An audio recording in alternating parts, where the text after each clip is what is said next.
On this episode of MythBusters,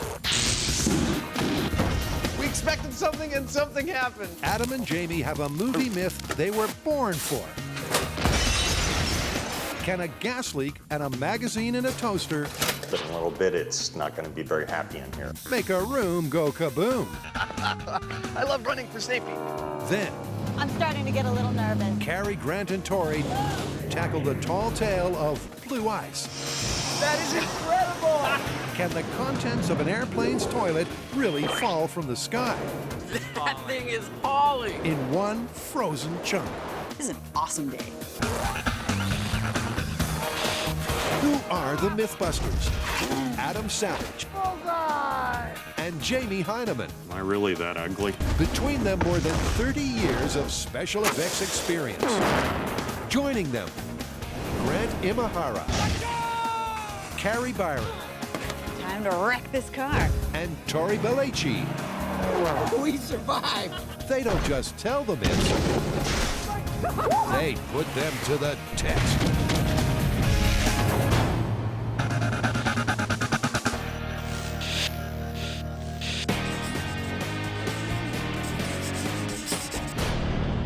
Have you seen The Bourne Supremacy? I love that movie. I love the whole Bourne trilogy. Have you got a myth from Supremacy we can test? There's a scene where Bourne broke into an apartment, and he knows the bad guys are coming, so he has to make an escape. What he does is he breaks the gas line where it goes into the stove to let the gas flow. He grabs a magazine, shoves it in the toaster, sets the toaster on, and 20 seconds later, when the magazine sets on fire, the whole apartment blows up. And so Bourne makes his escape. That's like perfect for us to test. I think I have a pretty good idea where we should start. Okay, but before you tell me, I actually want to demonstrate how much I love the Bourne movies. You know, I collect movie props. This is actually Jason Bourne's red bag from the Bourne Identity in the wastebasket from the Swiss bank. Not only that, it's actually full of all of the props that were actually in that bag in the film. All his trinkets and even his stud pistol. It's made of rubber. Isn't that cool? We need to find out whether a magazine would actually set on fire when it's put in a toaster. Okay. There are 3 ingredients to this Bourne-style getaway: the toaster, the magazine, and the natural gas. And first in the mix are 1 and 2. How long does it take to toast a magazine? You ready? I'm ready. All right. The guys start the clock using a magazine like the one in the movie and a toaster rigged to stay on. You know, in the movie, it was already on fire at this point. As it turns out, toasting a magazine takes a little longer than the 20 seconds of the film. Oh, 3 minutes over schedule. I think we're really close. In fact, it takes over 12 minutes before they get ignition. Hey, we got fire! Ta-da! Remember, kids, we're professionals. So, reality is 12 minutes versus the movie's 25 some odd seconds. Hey, we got fire! What do you think? Well, what I think is that this magazine is a worst case scenario because look how thick those pages are. And magazines are all different shapes and sizes. So you think we should try a whole bunch of different kinds of magazines and see if they have different rates at which they catch on fire? Exactly. I love it. Let's do it. Lots of toasters now. It's clear the real-world magazine doesn't light up like its movie counterpart. So now the MythBusters are on the trail of a best-case scenario. In order to cover our bases here and working up the theory that different types of magazines composed of different kinds of paper are going to catch a light at different rates, we're about to put a half dozen of them to the test. Everything from our original magazine to something much harder to catch on fire, comic book, something that'll probably catch on fire in like seconds. We're gonna put 1 in each of these toasters, start this timer, and log how long each of them takes to catch a light. What could be more fun? Well, with the 6 magazines in place, let the char grilling challenge commence. We're experimentally doing something that should just never, ever be done. I like that. No. Flame. Number 3, 1 minute, 40 seconds. This time around, it seems the contenders are a little quicker to toast. It's 2:20. Yep. Here we go. Number 4, 3 minutes, 15 seconds. Oh, number 1, 3 minutes, 20 seconds.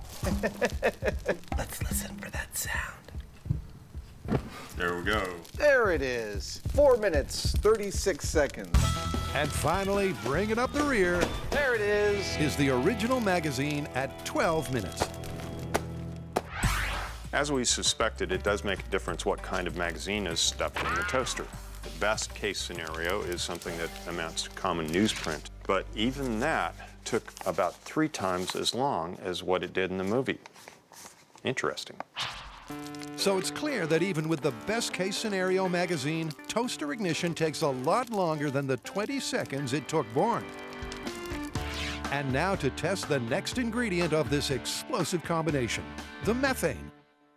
Now, methane here is a natural gas, and it's most of what comes out of your stove at home to cook with. It's a flammable gas, but it's not flammable on its own. It actually requires a certain amount of oxygen out of the air in order to burn. How much oxygen? Well, that actually turns out to be a very particular relationship. The relationship of oxygen to flammable gas is called stoichiometry. To create fire, it takes heat, fuel, and oxygen. And when it comes to flammable gases, the amount of fuel to oxygen is a complex relationship called stoichiometry. Too much fuel or too little, and there'll be nothing close to a flame. But get the perfect mixture, and you get an explosion. Now, according to the movie, it took Bourne 20 seconds to get that explosive ratio of air to gas just right. So now the MythBusters are dialing in to find out exactly what it is. We know that if we're going to get methane to burn, we need a ratio of between 6 and 17% fuel to air. The ideal range is about 9% methane and the rest air. What we don't know is what that actually means. Does that mean if we are a little off, we get sort of a woof, but if we get right at the 9%, we're getting a real strong bang? Before we go full scale, we want to really know what we're doing. So what we've done is make a 10-inch by 10-inch by 10-inch cubic box. And that'll allow us to really easily dial in on these ratios to see what it means. And while Jamie is boxing, Adam has the ratios in the bag. One of the ratios I want to play with is 9% flammable gas to air. This bag holds 9% of the volume of this chamber. I will fill it with gas. I will then hook it up to the chamber, open up both of the valves, press the gas into the chamber. I'll be displacing air that comes out of this little hole right here. Seal it up, walk away, ignite it with a neon transformer, and see what happens. Adam's bags will help the guys zone in on exactly what ratio of methane to air is explosive. And speaking of methane, So that we can ignite this thing safely, we're going to remotely turn on this neon transformer that'll create a high voltage spark inside the methane chamber. And here we'll be able to vary the methane concentrations, ignite it, and see what we get. first up, a test at the very bottom of the stoichiometric zone, 6%. We're good. Okay, 6%. In 3, 2, 1.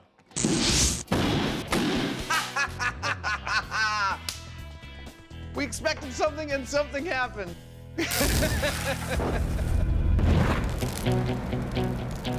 Our frangible box separated just as we hoped it would, and it's actually kind of a little bit of a I was expecting a little more from an explosion, and I'm interested to see if our optimal stoichiometric ratio gives us that. Me too. Well, let's set it up. Okay. 6% is explosive, but what if Bourne achieved the optimal ratio of 9% methane to air? 9% in 3, 2, 1. Well, that was more energetic. 9% was definitely more energetic. But for Adam, the surprising thing is that at both ratios, they scored the mythical explosion they're looking for. This is awesome. We think that 6% means we'll see a small pop, 9% means we'll see a big pop. In this case, that's not the case. And that actually makes it look better for this myth. If we're getting a pop at the very lowest end of the stoichiometric range, that's making Bourne's use of this as a diversion technique more feasible. I'm not saying it's probable, but it's making it look more feasible.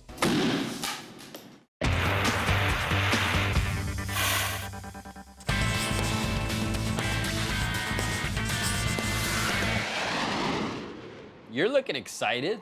That's because we have a myth that's spectacular, gross, and challenging all wrapped up into one. What's the story? It's the one where the pilot jettisons the contents of an airplane toilet, which promptly freezes at altitude and turns into a deadly projectile. Ah, you're talking about the myth of blue ice. Exactly. When mysterious substances of suspect origin fall from the sky, urban myths are sure to follow. And the conspiracy theory that has the message boards in a spin is the infamous blue ice. And here's how it happens. On a bright sunny day, a passing pilot supposedly jettisons the contents of the toilet's tank. And apparently at high altitudes, the sub-zero temperatures freeze the liquid into a damaging and disgusting missile. All right, we know a little bit about airplane toilets because we did a myth on them. We know for a fact you can't get sucked into them if you're sitting down. And we know the reason why it's blue is because they use that chemical to cover the smell. But what we don't know is, what happens to the waste? Yeah, can you actually eject the contents in midair? I guess this is where we start. So first up, Carrie hits Stockton Airport to find out when and how a pilot dumps his waste. So you're an airplane technician. What do you think of our old blue ice myth? Well, Carrie, as you can see from this cockpit, there are thousands of buttons and switches, of which none are labeled dump the toilet. Which is bad news for the myth. But if the pilot can't jettison the John mid-flight, is there any way the liquid blue waste can escape? Failure of components. So there could be a mechanical problem that causes blue ice instead of the pilot. Yes, like with most systems on an airplane, there are redundancies, and with the lab, it's no different. Yep, there are 3 fail-safes that have to be breached in order for the liquid to leak. The dump valve on the holding tank, and 2 watertight seals leading to the exterior of the fuselage.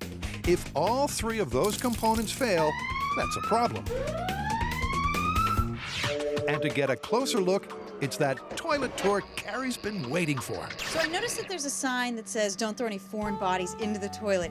If something hard had been thrown in there, like a cell phone, is it possible that that could create a leak? Totally, that's very important. Any hard object gets lodged up against this seal, it's going to leak. So if the dump valve seal was compromised, wastewater would flood the pipe, pushing up against the remaining 2 valves. This is the forward lav access door. So that leads right up into the toilet. That's correct. And it's here on the fuselage that we find those final watertight seals. But could they both fail? And if so, would it lead to a slow leak or a large-scale dump? Not likely. Is it possible? Absolutely. Multiple components that fail, leading to a problem. This myth is looking good. All right, Carrie, so how did it go? Well, part of this myth isn't looking good. There's no way for the pilot to jettison the contents of a toilet. True, but that doesn't rule out ice falling off the plane. That's right, there's still 2 scenarios that could happen. There could be a major malfunction that leads to either all of the contents coming out at once, freezing and falling to Earth, or you could get a nice slow leak that created an ice ball. Now the question is, how are we going to test them? Actually, we've been talking to our friends at NASA, and they've agreed to let us use their icing research tunnel, which can simultaneously duplicate temperatures of -20 degrees and wind speeds of up to 250 knots. That is the perfect conditions for high altitude. Well, it sounds like before we leave, we're going to have to build a leaky airplane toilet. Now, this myth is about airplanes, but in order to test it, we don't need to build a full airplane. All we need to do is make something that has similar aerodynamic properties. So, this is our design. And this will have low drag and a place to leak, which are the most important things. So for their tests at NASA, Carrie builds a waste system designed to fail in 2 ways, either with a slow leak or a catastrophic dump. Then with the wind tunnel simulating a high-altitude flight, they'll be able to determine if blue ice forms in either scenario. Now, according to NASA specs, it had to be out of aluminum because that's what airplanes are made of, and we were not allowed to weld anything because they didn't want anything breaking apart inside the wind tunnel because there's going to be so much pressure created by the wind. So we had to drill and rivet over 600 rivets to put our airplane together. And what we have right here is our valve. This is what we're gonna have hooked up to a water tank, and we're gonna be doing 2 tests. One where we dump the water completely, and then one where there's a slow leak to find out, can you grow a chunk of ice on the side of a plane? Jason Bourne knows how to make an explosive exit. But could a magazine in a toaster really toast a gas-filled apartment? After getting to know their enemy in the shop, the guys are ready to go full scale.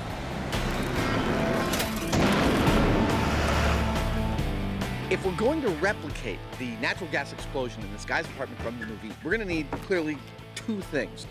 Yeah, they said, get your own show. It'll open all sorts of doors.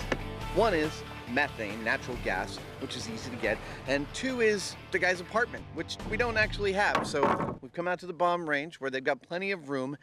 And in a few hours, we're gonna build this guy's apartment. Not to code, we just need it to be a gas containment device that is in the shape of the apartment. But it will be properly appointed, I'm sure. So to find out if you really can get a room to kaboom with just gas, a magazine, and a toaster, they'll precisely replicate the circumstances of the movie, starting with the apartment dimensions, 16 by 32 feet. Oh, hello. Are you here for the explosion? With Adam and his minions working on the 4 walls, Ow. it's over to the Heineman to provide cover. I'm putting together the roof. How this will work is I'm just making 16 by 8 foot wide panels. I'm gonna go ahead and skin them and everything, and then I'm gonna lift them up with the forklift and put them on the roof.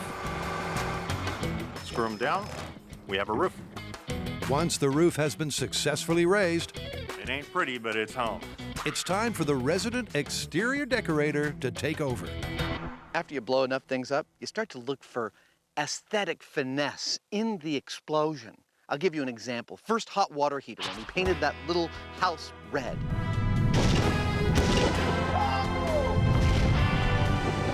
Look at that, isn't that beautiful? So we're gonna give the same treatment to this thing. We're gonna paint the outside a lovely orange so that when it finally blows up, the high-speed shot will be especially gorgeous. Well, it certainly will be explosively tangerine. And while Agent Orange gets ahead, Jamie is busy on the inside. We need this room to be more or less airtight, or the methane we're going to pump in here in a few minutes will escape, and that would be a bad thing. To do that, I'm using packaging tape because it's quick, it's cheap, and I can remove it after we're done with this thing, along with the screws that we're using to build this room, because I want to recycle the lumber. I don't like to waste stuff. And of course, that is assuming that this isn't all splinters after the explosion. Yep, as per usual, anything they don't destroy is recycled. It's the MythBusters way. There. I wouldn't call it livable, but I'd call it blow-upable. It is blow-upable, and the final finishing touches are to furnish it before they step on the gas. Excellent. It's got a nice view here, you know, the valley out the window there. Don't you just know that Jamie's gonna hate this? The house may be complete, but soon it'll be filled with highly flammable gas. And in the event they don't get an ignition, Adam has created this. What I've got here is an exhaust system so that I can evacuate the gas from this room. Because one of the most dangerous things that could happen to us in this experiment is nothing. We found this on Cell Phone Destroy's gas station. We had a room full of gasoline fumes, and we didn't get it to ignite, and nobody wants to approach a room full of fumes. Hello, explosion. Hello. So, if nothing happens, I've got a switch I can turn that will start these fans all up and get all the gas out of this room so it's safe to do a reset. I think that's the last piece of the puzzle. I'll get to a safe location. And that's not the only safety precaution they're taking with this test. This is our methane outlet, which has tinsel on it, which we will be able to see moving if gas is coming through here on our remote camera.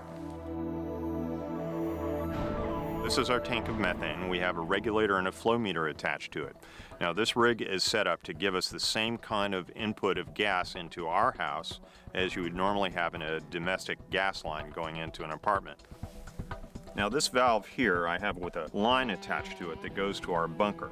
And I'm going to pull on this line if there's anything that bothers me about this setting, because, you know, it's gas, it's flammable, If there's something we don't like, we want to be able to shut it off. And from this distance, I can safely pull the plug if there's something I don't like. The list of things Jamie doesn't like may be a long one, but if the explosion of the movie is anything to go by, putting this myth to the test could be very dangerous. Well, it's a little post-earthquakey, but I think this is a fine experimental space. It's fine now, but in a little bit, it's not going to be very happy in here. Not if everything goes well. No. Well, shall we get started? Yeah. After you. Thank you.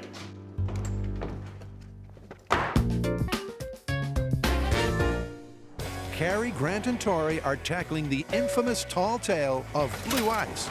Can a leaking toilet midair lead to a deadly chunk of ice down there?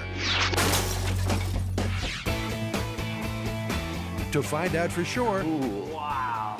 Tori and Grant touch down in Nerd Nirvana. All stations reporting with a go, no go. Roger, prepare to release the geek. Because this place has a heap of hardcore hardware. This massive fan is the heart of NASA's icing tunnel. It's powered by a 5,000 horsepower direct drive electric motor. It has 12 individual custom fan blades for a diameter of 25 feet. It's capable of generating wind speeds over 300 knots. And that's only half the equation. This is the other half of the equation, the icing tunnel itself. The wind comes rushing through here, refrigerated to minus 20 degrees Fahrenheit. Those are the spectacular specs. And now, to put them to good use. The way we're going to test this is we're going to stick our section of fuselage into their wind tunnel. Does this mean I'm the R2-D2? Oh boy. And recreate the same wind speeds and temperatures that you would find at altitude. Then we're going to create a leak inside the valve. Let it sit there and see if those conditions will cause that blue liquid to form into a chunk of ice. Remember, there are 2 leaky valve scenarios the team will test. And first up is the catastrophic dump. What I think is going to happen is we're going to open the valve, all the fluid's going to come out, and it's just going to go essentially atomize into nothing. Grant's skeptical of a blue icicle, but to find out for sure, he fills the toilet with some pseudo-blue waste. Smells like a chemical toilet. All right, start the test. We have our model in position. We're ready to go. All right, fire it up. All right, let's go. Fire it up. Maximum warp. Oh, sorry, I just made that really We're trying to geeky, make didn't I? science cool, dude.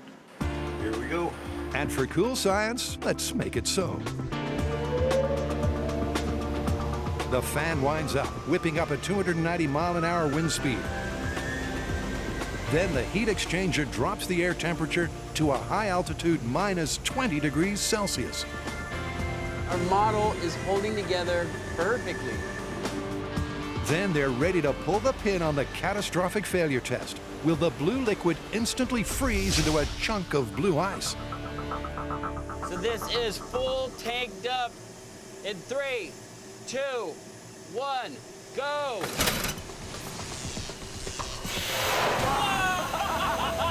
my God! Look at how fast it's going out. That is awesome. As soon as the liquid exits the aircraft, it's ripped away by the shearing force of the wind. And despite the bitterly cold air temperatures, it's unable to form the mythical slice of ice.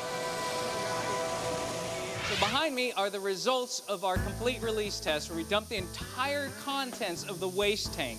Now, it didn't atomize all the way because you can see some of it formed on the surface here, but it also did not form one big chunk that could fall on someone. Yep, although most of the blue waste was vaporized on contact with the wind, some did form a thin layer, just not enough for a blue icicle. But I mean, it's incredible. We got an actual layer of ice, and pretty quickly. All right, well, let's try again, and this time have a slow leak. All right, let's see if that gives us a big chunk of ice. Okay, so we're ready to do our slow leak test. My personal feeling is that we'll probably get maybe a line of frozen liquid. Maybe that's building up, but I don't think there's any way we're gonna get anything this big freezing and falling off the fuselage. Once again, the NASA techs simulate the same high-altitude conditions and then sabotage the plumbing for the drip test. And once the leak is leaking, quick the ice is building up. The results are as astonishing as they are immediate. Dude, this is looking great. And it's blue. That is fantastic. It hasn't even been 2 minutes yet. Oh my gosh. That is incredible. The liquid moving over the surface of the aircraft is protected from the extreme wind speeds by what's called a boundary layer. What that means is that not all the air traveling over the airplane goes at the same rate. In certain areas, it actually travels a lot slower. Which creates a protective cushion where ice crystals can form. This thing is like this big. I call that baseball size right there. If that whole thing broke off, that would be just like the Myth. The guys are blown away, unlike the ice. The question is, how big can it get, and will it fall off? I just can't believe how big it's getting. 20 minutes later, with a diameter around 10 inches, the blue icicle seems to have reached a size plateau. It's approaching soccer ball size. And with plenty of water still in the tank, that's not the limiting factor. But Grant thinks he knows what is. Now, an interesting thing to note here is that as the ice is getting thicker and pushing away from the skid, it's actually pushing its way out of the boundary layer. Once it exits the boundary layer, it actually hits the faster-moving air and just goes away. It doesn't allow it to freeze up, which may be a reason why the ice doesn't get really, really big. So with this fuselage, these wind speeds, and this air temperature, this is as big as it's going to get. But let's see if we can get it to fall off. Let's pretend like it's at its final descent, temperatures are rising. Maybe we can get it to break off and find out exactly what happens when it does. Perfect. All right, start warming it up. It's a good theory, because as the aircraft descends and the air temperature warms, Oh, we're getting bigger chunks breaking off. surely it's only a matter of time before the blue ice barnacle becomes a blue ice missile. -7 degrees. And as it turns out, when the wind tunnel conditions match those of an altitude of 12,000 feet, we have liftoff. That thing blew up in one giant chunk. Wow! Dude, that was perfect. It was a perfect illustration that this myth has a foundation in aerodynamic fact. That is unbelievable. That is solid ice. And it happened so quickly. And it came off in one giant chunk. This myth is starting to look very, very believable. Yeah, but you know what the next step is? What happens to the ice after it falls off? I can't believe it. Here's the story we're testing. Jason Bourne, knowing that the bad guys are coming, wanting to buy himself a little extra time for the chase, opens up the gas line of the house he's in, walks over to a toaster, grabs a magazine and sticks it in that toaster and sets it as a remote fuse, and then he exits the house. 30 seconds later, a massive explosion gives him the lead time he's looking for. Now, is that remotely plausible? Well, those are the circumstances we've got set up in this house right here, and that's going to be our first test. In other words, this test will be exactly like the movie, but with one exception. According to our testing, it actually takes about 2 minutes for the toaster to set the magazine on fire. So that means that we've had about 4 times the amount of gas going into the room, and that 2 minutes is what Bourne had for the whole house to blow up. Now, that 2 minutes, in our case, is only allowing about 7 cubic feet of methane to go into the house, and it's rising towards the roof. Meanwhile, our source of ignition is about 15 feet away. I don't expect to see any kind of explosion at all. And that's down to stoichiometry. In theory, for a room this size, 7 cubic feet of methane will be too low a concentration to ignite. All right, I'm ready. Okay, Adam, go ahead and turn on the gas. Copy that. But this is MythBusters, and it's not a fact until you test it. I love running for safety. I can see the gas going in, It's the and gas going in. I can't see the... Oh, I see smoke coming off the newspaper. yes, That's great. it's a good sign. It's pretty eerie watching flammable gas go into a room in which we've started a fire. Or are about to. I see some fire. Fire, great. All right. The magazine may finally be on fire, but the methane is not igniting. Oh man, that toaster's totally burning. And even after a further 60 seconds, there's still no hint of a Hollywood blast. Gas is off. Starting up the fans to evacuate the room. That was cool. That was very cool. I was a little tense. Flammable gas, a fire, no boom. No boom. So it's time to send in the MythBusters Fire Brigade. Oh, yeah. There's your problem.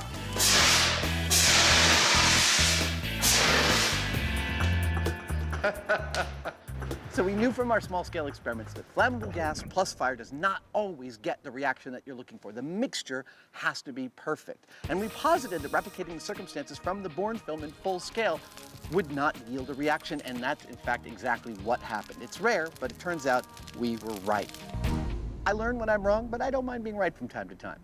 So we replicated all the circumstances for Bourne's evasion technique, and it totally didn't work. I think that's a pretty clean busting of the myth. Yeah, it's busted. But, you know, I was thinking, Yeah. if we put something in that room that burned for longer, eventually something's going to happen. You mean eventually the gas and the air will reach a mixture whereby we will get some kind of reaction? Yeah. I love it. I think that should be the next test. Although the exact circumstances of the movie won't get the bad guys off your tail, the question is, could a little more gas and a longer fuse get the big Bourne boom? We know from our small-scale testing and our research that it takes a minimum 6% fuel-to-air mix for methane and air to support ignition. The way we've got it planned out, if we take the contents of this methane tank and put it in our test room, we'll have the right fuel-air mix. So it's just a question of connecting the flame that we've built in there with that gas. If that happens, she's going to blow. How are we going to get a long, burning, open flame? Well, we're throwing out the toaster and the magazine, and we're going with a supermarket fireplace log. Light this puppy on fire, it'll burn for at least an hour. This is for real. The log will burn while the gas builds to the 6% ratio. That's it. But when it hits the stoichiometric zone, will they get the bad guy repelling detonation of the movie? Adam has his doubts. What's going to happen exactly? Well, look, we know that the ideal mixture of air to flammable gas is a ratio, and it has a range. Presumably, the reaction we're going to get out of this next experiment will be a reaction at the bottom of that range. So I don't expect it to be a fire and brimstone massive explosion. I expect it to be more like a really big champagne pop, like pah! Back in the safety of the bunker, at first, things go just as planned. Did you leave a log burning on the kitchen table? Aw, crap, I did. But in a dramatic turn of events, after 4 minutes, Oh, you know what's happening? The gas is actually making the whole room catch on fire. things suddenly get incendiary I see smoke on the... Oh, we're burning this building down. and out of control. Uh-oh. There we go, we had a blowout. That's it.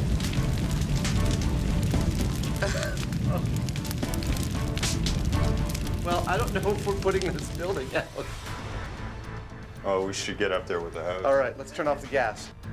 Gas is off. The MythBusters initiate the safety protocols Watch out. and cautiously approach their apartment inferno. Don't go in. I'm not seeing any flame. There's the hole we blew. It may not have been the blast of the movie, It's a horror show in there. but the methane sure made a mess of the apartment. Unlike your typical, it was clear that the gas made the atmosphere in here really rich, and so the fire started burning much hotter and higher than it normally would have with just straight air. So all of a sudden the fire's going up and reaching the ceiling, we could see smoke coming out of the top, and then the mixture hit the bottom of the stoichiometric range, and we saw this whomp across the whole room. I'm seeing broken glass on a bunch of windows, on the back double doors. It's clear that we got a significant reaction, but nothing close to what we saw in the movie. Nothing close to a kaboom, but certainly enough of a conflagration to distract the bad guys. It's really clear from all the melted plastic in there, and even our exhaust fans melted. It got super crazy hot in there very quickly. I mean, just the whole room was absolute. I didn't even know what temperature it could be at, but it was really hot. But you know we're not going to leave it there. No.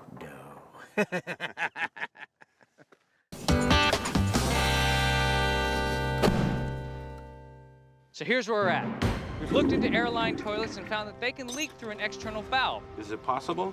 Absolutely. We made our own fuselage, went to NASA's wind tunnel, and found that you could actually form a giant chunk of ice, which then fell off the airplane. Now what we're going to test is what happens to that ice after it falls. What we need to see for this myth to be confirmed is for that ice to fall through the air as one giant chunk and hit the ground as one piece with deadly force. This is the final piece of the blue ice puzzle. While falling from 12,000 feet at a terminal velocity of 160 miles per hour, will the ice stay in one piece? Or will wind erosion and warming temperatures cause it to break up into harmless blue rain? To track that, the team has a spectacular plan of action.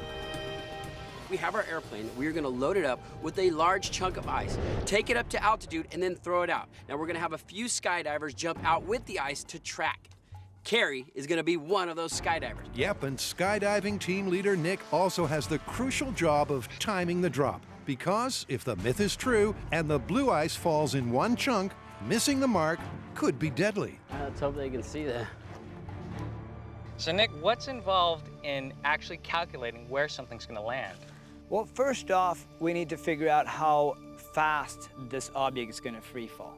The second thing is we have a lot of wind here, so as the wind blows, the object's going to blow with it. The third thing is, too, the airplane has forward speed when we chuck out the ice out of the plane, and with that creates a forward throw. So all these three factors is what we use, and we make an educated guess of where we need to drop it from the aircraft to land right on the target. Are you ready? That sounds simple. So, Grant, what's the plan? Okay, so here's the plan.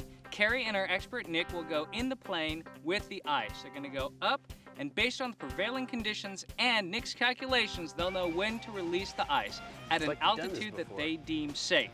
Nick will jump out, and so will Carrie, following the ice down. You'll be fine. I'm going to double check this. Meanwhile, Tori and I will be on the ground tracking the ice in the air and looking for the impact zone. And as for the blue ice, well, earlier, Carrie prepared a similar-sized block to the test at NASA. It's approximately the diameter of a basketball, eye-catching, and easily retrievable. To make sure that we can watch this ice fall, I've done something a little different. I've made it red instead of blue so that it's going to stand out on the blue sky. I've added some really long streamers so that we can track it, and I'm going to put a GPS on it. Now, for this myth to be confirmed, we need to see that block of ice drop from altitude and get to the Earth in one solid chunk. Good luck. Good luck, you guys. Thank you. What I think is going to happen, I think Carrie is going to scream her head off. She may potentially pee her suit, but I think that block of ice is going to land on the ground in one big chunk. Okay, here's the package. Good luck. And despite all of their precautions, they will need some luck. Their goal is to drop the ice and Carrie from 12,000 feet. Here we go, Carrie. The height at which Grant and Tori saw the ice release from the fuselage at NASA. Okay, now I'm starting to get a little nervous. But will it remain intact? Traveling with an energy of 392,000 joules, its impact will certainly be deadly. However, if it melts in the rising temperatures, it'll be rendered harmless. We've done many experiments where we drop things from altitude or throw things out of planes, and you know what? My feeling is that this ice is going to fall down in one piece and land with a tremendous amount of force. Both? In fact, I think it's going to land so hard, it's probably going to leave a little crater down at the ground. Whether it's going to break up or melt, no way. It's going to be one giant chunk. At 12,000 feet, Carrie and her free-falling friends are preparing to deploy their blue ice cargo. All I gotta do is look at the ice. One job. But will it break up on descent or have the devastating impact internet reports claim? Oh boy. This is it, huh? If the team misjudged the timing of the drop by even a second, a 35-pound projectile traveling at 160 miles per hour could crash through a neighboring house. But that's only if the ice actually stays in one chunk. If it breaks up, the only thing busted will be the myth. I got them. They're approaching the drop zone. So this is it. It's time to drop out and jump off for science.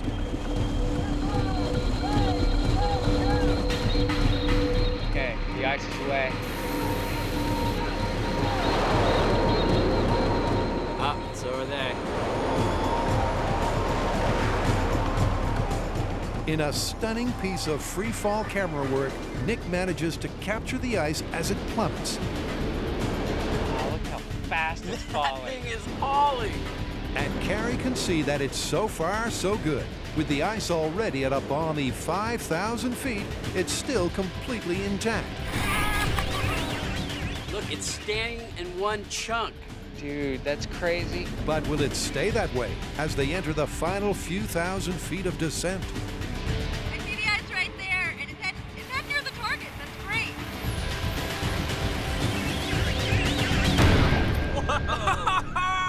Do you see the size of that impact? And did you see it stayed in one chunk? Wow, that's maybe only 150 feet from the drop zone. I saw the ice go down, and I swear I saw it land. It stayed intact. Let's go meet Carrie and we'll go find it. All right, let's go get it. Hi, Tori. Hi, Grant. Here she Oh, comes. she's coming in hot. You made it. Wow. Nice. What a ride, and what a test. And no wonder Carrie's adrenaline is off the charts. Good job. Let's go check out the ice. Did you see it? Yeah, Did you see yeah, it? right over. Everything went according to plan. For the majority of its descent, there was visual contact, confirming that the ice retained its shape and mass. And then, thanks to Carrie's visual aids and Nick's awesome aim, finding the impact site is a breeze. There's the streamer. Is it intact? I mean, it was a chunk before it hit the ground. And that is still a chunk of ice. Check it out. It dug itself into the ground. Wow, that is a serious impact. Yep, and it may have melted slightly in the time it took to find it, but the crater created is a clear testament to its destructive power. This is the size of the block of ice that we threw out of our plane, which is very similar to the size of the chunk of ice that we formed in our wind tunnel at NASA that fell off.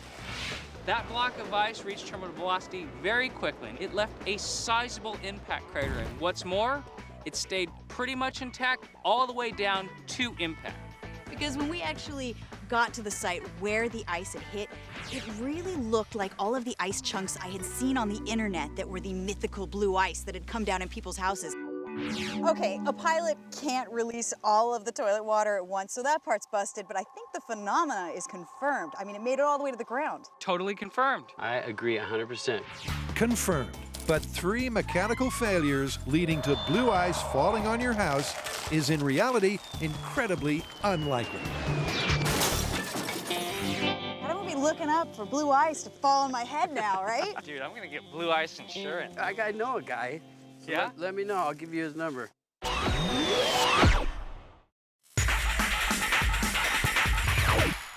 At the MythBusters mansion, they've been renovating Bourne style. No boom. However, the myth as it appears in the movie is busted. But it ain't over until the man in the beret gets a big Bourne boom. So next, they're upping the ante with more gas. Now, when we empty this tank into that house, that means that we'll have just over 9% methane to air in there. And that happens to be the butter zone for an explosion. The guys know from small scale that 9% netted them the most energetic boom. But this is large scale. Will this test rip apart the apartment Bourne style? Before they blow it up, they need to spruce it up. We've swapped out all the windows and doors. All these holes that got warped and opened, we're gonna actually lay in a bunch of stripping. we've probably tripled the cohesive strength of this building, and that ought to give us just the boom we're looking for. When we first put this building together, I was impressed at how poorly we were able to do it. And yet, I think we've made it even worse. Even worse. But for this attempt, they're doing things slightly differently. Jamie's known for how he handles his fans. This time around, I'm running the methane into the house through this hose that I've attached to the floor, and I've drilled a lot of little holes in the hose so that we'll get these jets of gas coming out that will mix with the air that is being pushed across them with these fans. Kind of like a blender. Just mix the air all along. Yeah. This swirling mass of air, I'm hoping, will distribute this fuel-air mix throughout the room, and hopefully that'll make the difference between a poof and a bang. Jamie's fantastic method will circulate the methane throughout the apartment. And with the dangerous ratio of 9% gas to air, they'll need something more sophisticated for ignition. We don't need a toaster and a magazine anymore because we need precise control over when we set the fire. So we've brought back out the neon transformer from the small-scale testing with the addition of a little piece of paper here. Go ahead and plug it in. We're going to be able to set a fire exactly when we want to set a fire. Exactly when they achieve the Goldilocks ratio of 9% methane to air. Fans are rolling. That's the last piece of the puzzle. Shall we get to a safe place and go boom? Yeah. Awesome. Let's turn on the gas. Okie dokie. All right, we got about 5 minutes. Let's get to the bunker. Fire in the hole. Hopefully. Actually, I think they need a new signal for us. It'd be like, fire in the hole, hopefully. Fire in the hole, hopefully. Hopefully is right. The precise stoichiometric ratio should be enough to detonate their apartment. So our fire starters take cover as the methane fills the room. We're down below 20 cubic feet per minute, and we're about 100 psi. So I'm thinking we should go whenever you're ready. All right. With the room filled with 9% methane, will this finally yield the Hollywood blowout? All right, here we go. Ideal gas-air mixture, born explosion in 3, 2, 1. Oh, yeah!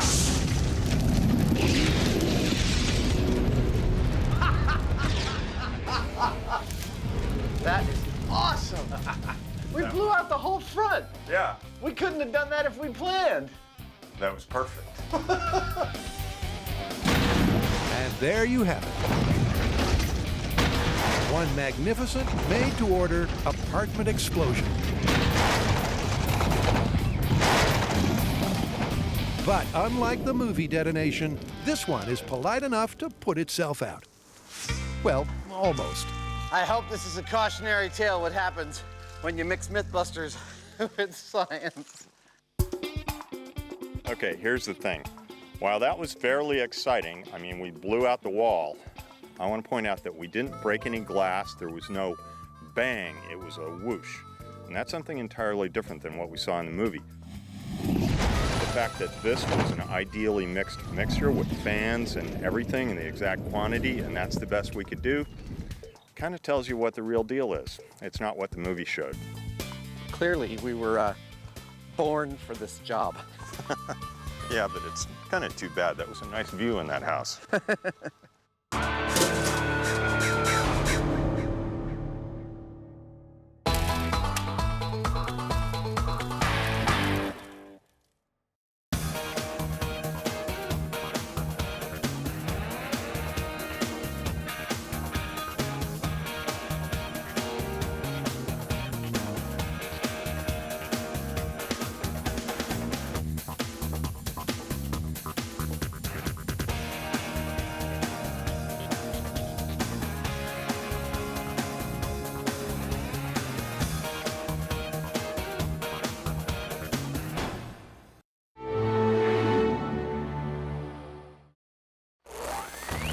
On this episode of MythBusters, buckle up for thrills, spills, Oh, crap. and chills. I can't feel my fingers. First, Adam and Jamie go all out for some spy car combat, Oh, I got you. Oh, yeah. You want some of this? testing whether wheels of misfortune Not enough here. and hood-mounted machine guns really work. Swerve all you want, man. I can follow you! Meanwhile, Carrie, Grant, and Tori get in a spin MythBusters on ice! as they find out if a bullet fired into a frozen lake can really spin like a top. Now see, there's no string here. It's a story that starts in San Francisco, I don't see any spinning bullets. but ends in a bitter battle as the MythBusters take on Mother Nature. The next myth is in the Bahamas, right? Who are the MythBusters? Adam Savage. Wow! And Jamie Heineman. All right, it's party time. Between them, more than 30 years of special effects experience. Joining them, Grant Imahara, For science. Carrie Byron, Right tool for the job. and Tori Belleci. They don't just tell the myths, they put them to the test.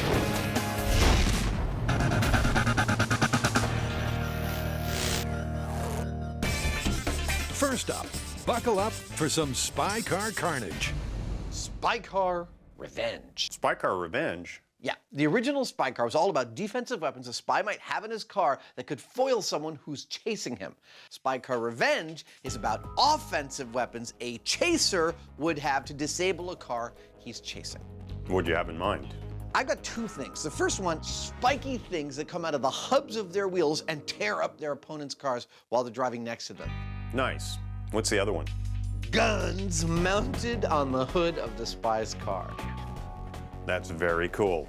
Let's start with the spikes first. Okay. Okay, guys, I'm all oiled up and ready to go. In Spy Car Round 1, the guys evaluated evasion antics with mixed success.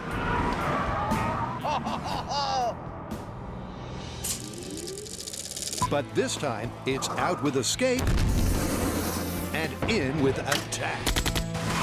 But can hood-mounted guns and hub-mounted wheel spikes really work first time, every time? So, wheel spikes. There are tons of movies that have used that trick. We can't do all of them. No, we can't. I think we should boil it down and pick two. Well, there's a classic in Goldfinger. It's really simple. We've got to do that one. And there's a really pretty nicely complex one in the Green Hornet I'd like to try out. Sounds like we've got a plan. I think we do. And it's a plan that starts with a delivery for MythBusters' very own Q. This car is going to be our chase car. When I'm done with it, it's going to be a vicious and aggressive car. In fact, I think I'm going to call it Slash, because that's what it's going to do. With Slash sitting pretty, Jamie begins by building the first of the two wheel spikes, the deadly device from Goldfinger. It's pretty simple, really. All it has is a blender-style blade, like this one that I cut out on the plasma cutter, attached to the end of a post.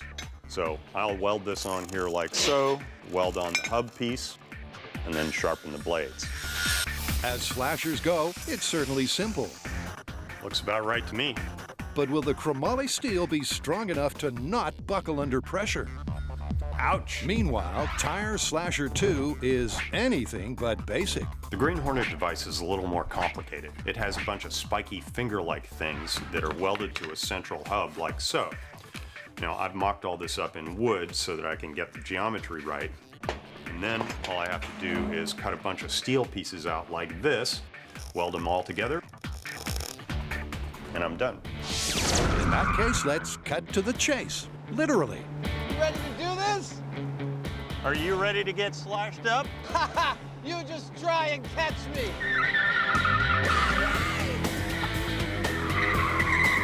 Enjoy it while it lasts, buddy.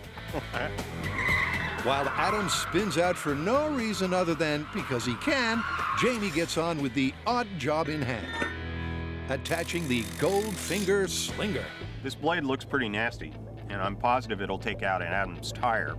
But when it comes to meeting something stronger, like his wheel or steel parts of the body, I'm not so sure, because this is a pretty long lever, and that means it could get bent. Now, with that in mind, I did make this out of chromoly steel, which is very, very strong, but What it actually does, we're just going to have to try it to find out. And to do just that, the guys are establishing some very precise rules of engagement. This story is all about how much damage Jamie's spikes will do to my car. I'm not going to avoid him. I'm going to drive at a constant speed while he pulls up and does as much damage as he can. So, from the green flag, the two cars will accelerate to 40 miles an hour. When they hit the red flag, Jamie will engage the weapon into the driver's side of my car. He'll have 500 yards to inflict as much damage as he can. My prediction? I don't think this Goldfinger spike is gonna do much more than carve up the side of my car. I don't think it's gonna take me out. Dude, nice Goldfinger spike. Pretty nasty, huh? Totally. Are you ready for it? Absolutely. With the first spike locked and loaded, let's get the show on the road. Okay, Goldfinger spike in 3, 2, 1. Both cars accelerate towards the red flag of the engagement zone. And once there, the carnage can begin.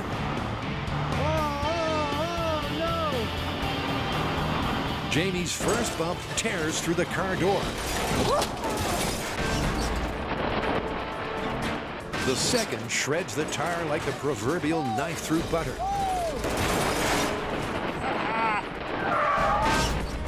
And that loss of traction brings Adam's car to a slow stop. You all right there, little buddy? You totally disabled me. Meaning that for the James Bond simple spike, it's pretty much mission accomplished. Wow. Dude, that is beautiful. That was crazy effective. Yeah, it sliced right through the rear of the car and went into the tire, no problem. That was a hell of an adrenaline rush. I have never been in a purposeful accident. Especially not one where the person I was driving next to wanted to cause damage to me. Oh, that's really scary. My leg is right on the other side of this. Check that out. And it took out this tire magnificently. I had no idea that this method would be this effective. Test 1's low-tech specs were a steely success. But can its more elaborate counterpart do any better? Given the success of the Bond spike, you'd think that this monster would be a shoo-in, but I'm not so sure. It's much more complicated. There's more stuff to go wrong. Sometimes size isn't everything. But will this be one of those times? Right. Well, let's roll test 2. Dude, from here, those spikes look sick. Well, are you ready to feel the touch? I'm ready, let's do it. Okay, Green Hornet in 3, 2, 1. Like last time, the guys carefully accelerate. Because they want to know if the weapon works, not how easy it is to deploy. All right, I'm at cruise control, going at 40. Here he comes. Oh, crap. Oh, crap. Oh, no. Oh no is right. Any hope that this weapon's sting would be harmless is immediately abandoned. Crap. Oh, oh, oh, oh. Come on, let's have some more. Come on. Despite Adam's fighting talk, one bump later, and his journey's brought to a premature end. What did you do to me? Another successful destruction. Insane. I think I'm getting a little better at this as I practice. Yeah, you took that tire out pretty handily. Yeah, I went in right about here and then started to go back until I hit the tire. I heard the bang. Awesome. The Green Hornet spike made mincemeat of Adam's car, opening it up like a sardine can and shredding the tire to pieces. Oh, no. But Jamie's not convinced. Personally, I think this one is more show than anything else. I mean, it did take out the tire and it messed up the side of the car, but it really didn't do any more damage than the Bond one did. Jamie's got a point, because both wheel spikes did more or less the same damage. That felt like I got hit by a power tool. And both brought Adam to a complete stop. Oh, I lost all power. But Jamie thinks there is room for improvement. Both of our movie spikes work pretty well. The thing is, they're really pretty much just fancy tire poppers, because who cares if you put scratches or holes in the sheet metal? It's not really going to stop the car. Makes me wonder, though, what would? And that's a thought that should have Adam very, very afraid.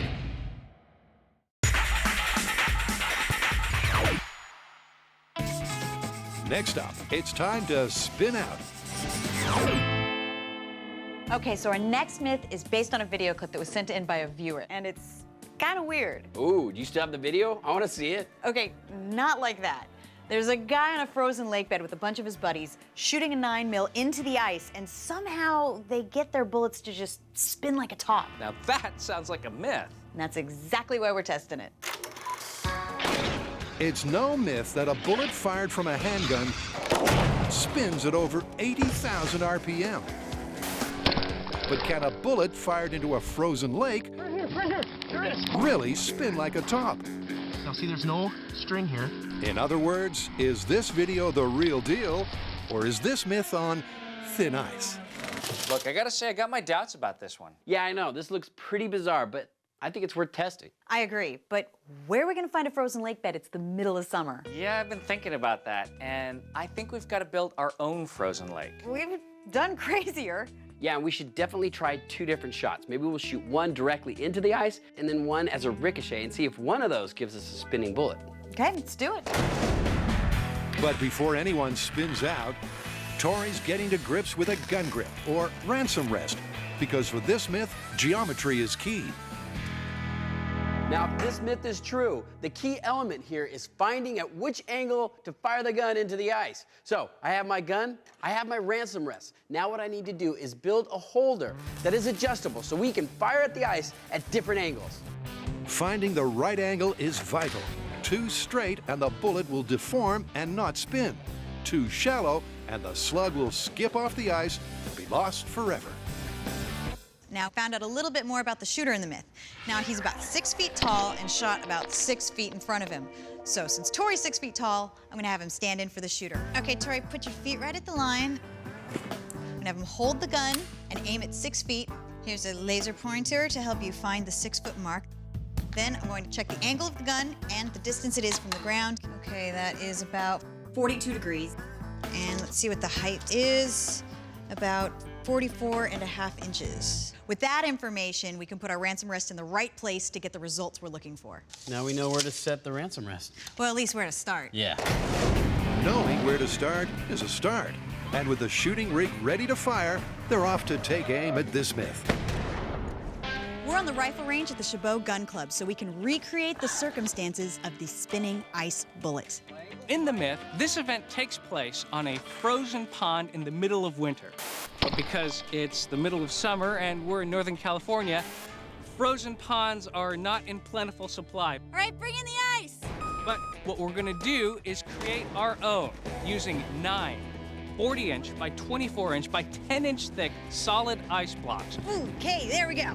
MythBusters on ice. All right, maybe not. Putting those all together, and hopefully that amount of mass will be enough to create a spin. It's certainly a large slice of ice, and the next best thing to a frozen lake. Is it bad if you can't feel your fingertips? They said this would be a cool myth. I didn't believe them. Look at that, instant frozen lake. I wouldn't say instant. Good point.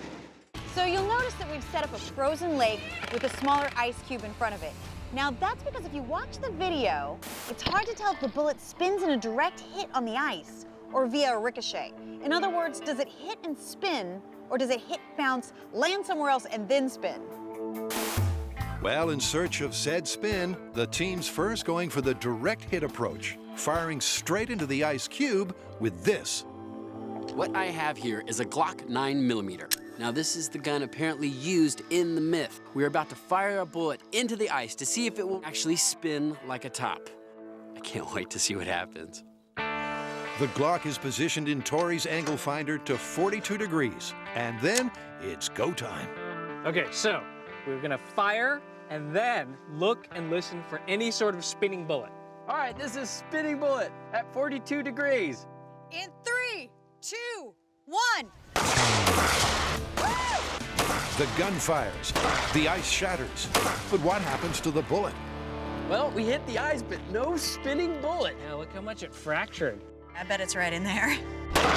Carrie's spot on. The bullet hit the ice and simply embedded itself deep inside, where a spin is out of the question.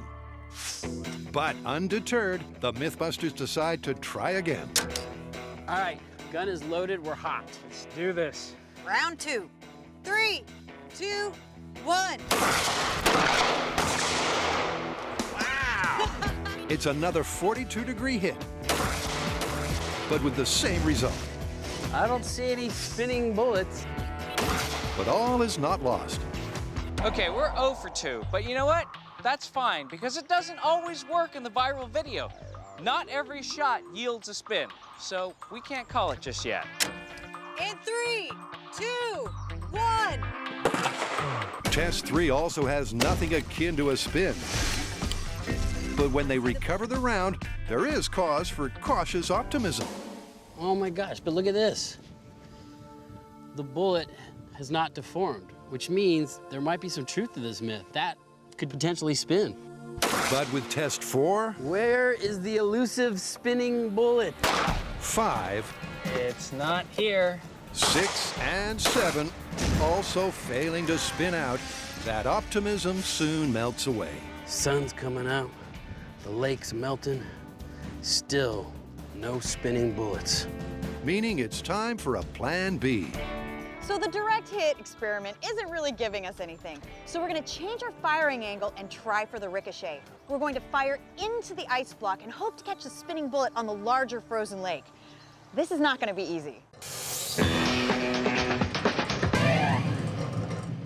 So far in the spy spike department, we have tested the Goldfinger spike, which did this kind of damage. We have also tested the Green Hornet spike. Oh crap, oh no! Which did this kind of damage. Oh, that's great! Now apparently, Jamie's rigged up some kind of special Heinemann sauce to come at me with one last time. Even though Adam was psyched by the spikes, I'm going home. Jamie saw room for improvement. I don't think he's going to make it very far. So he slipped back to the shop to conjure up a wheel of misfortune straight from the Heinemann House of Horrors. I think that'd hurt another car if you drove into it. And back at the runway, with nuts tightened, it's time to put it to the test. This design is about the worst thing I could come up with. What's different about it is that the other designs all had relatively long, skinny shafts with a cutting blade on the tip. And those shafts could bend. The little blades that were on the tip could also bend or dull relatively easily, and they did. Whereas this has this massive base that's very strong. So I reckon this will go right into the car and just keep on cutting without damaging itself.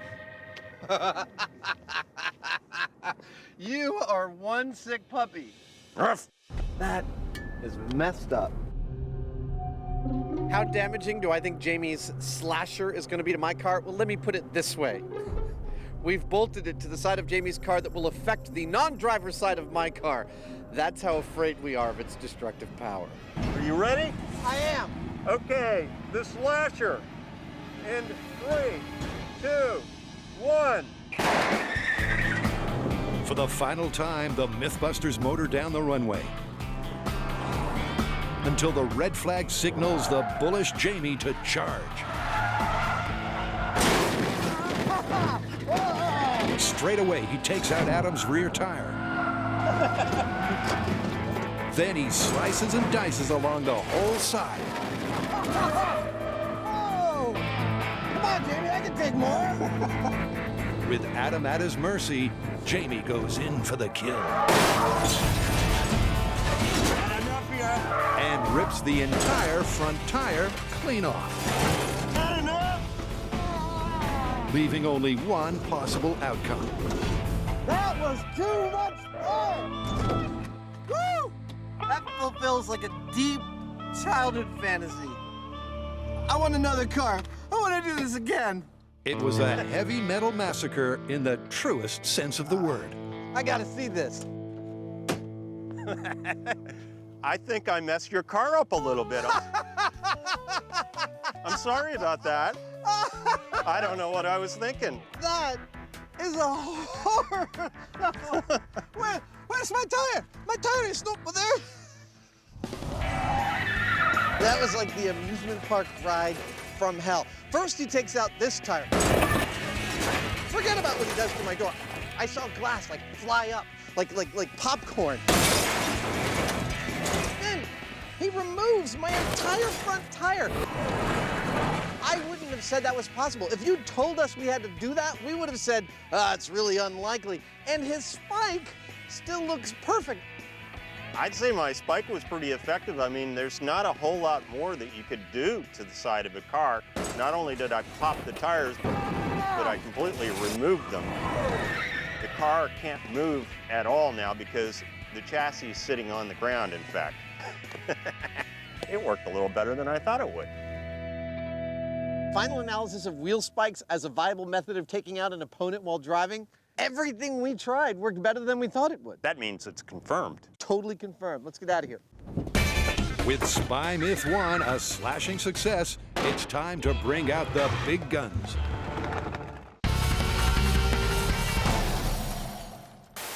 Is this firearms film the real deal?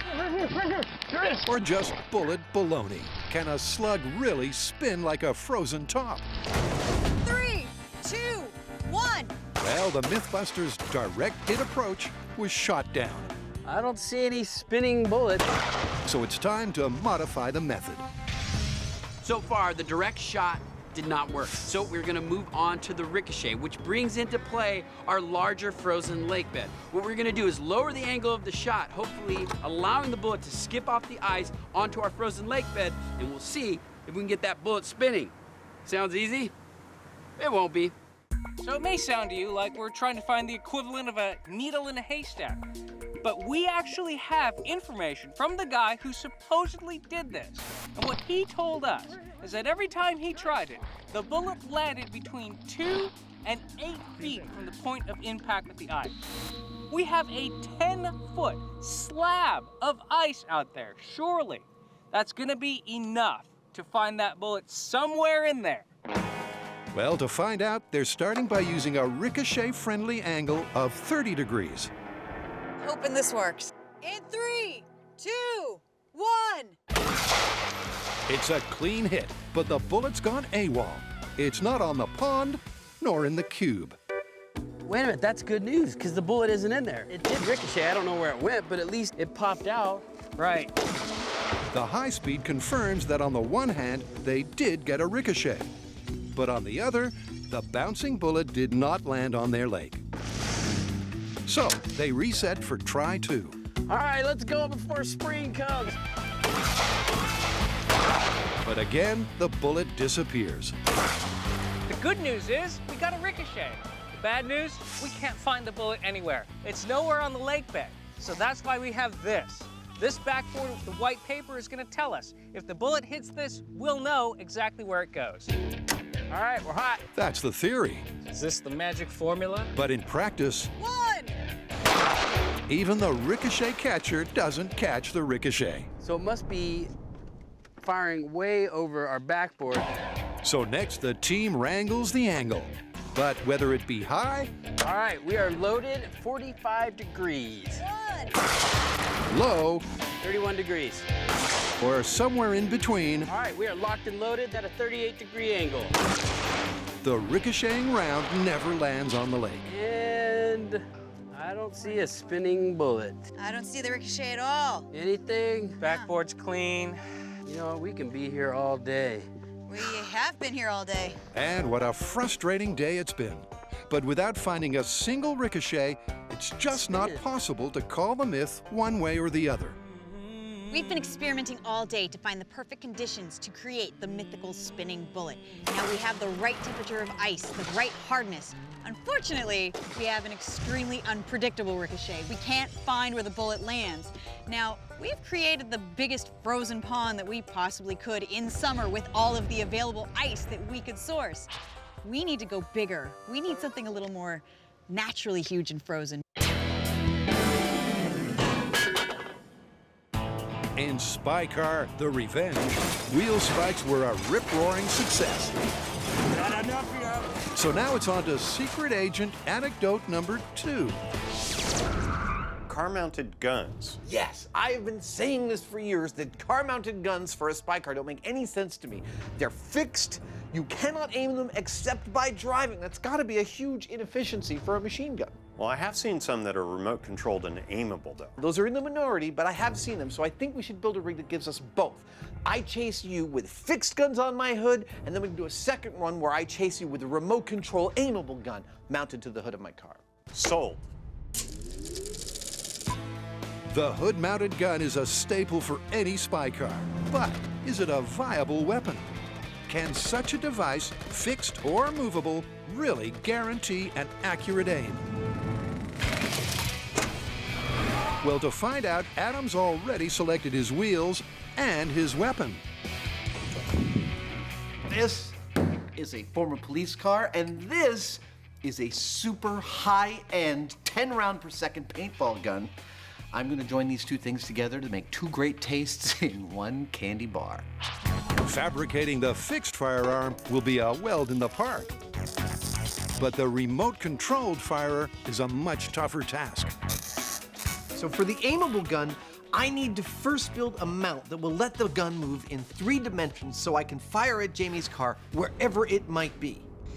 There's the basics right there. Up, down, side to side. Then I'm gonna add a joystick system so that I can control the gun's aim from inside the car while driving. That's XY control. Next comes the all-important trigger, so I'll be able to shoot up to 600 rounds per minute. I press this, it ought to fire. That's remote firing. Finally, I'm going to add a camera onto the mount and a monitor onto the dashboard so I can see exactly where I'm aiming. This camera is what turns this from something cool into something awesome. Jamie, come here, check it out. Wow. Push, push, push, push, push. In your face! That looks great. Actually, I should say, it looks like crap, but it works great. And with those words of encouragement, Adam gets on with the final part of his firearm.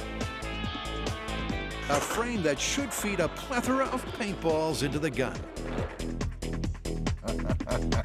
It's not pretty, but will it work? Oh,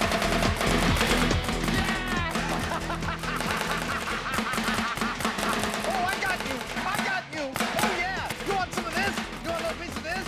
You want some more? Hey, do you want some? Do you want some? You so wish you were me right now.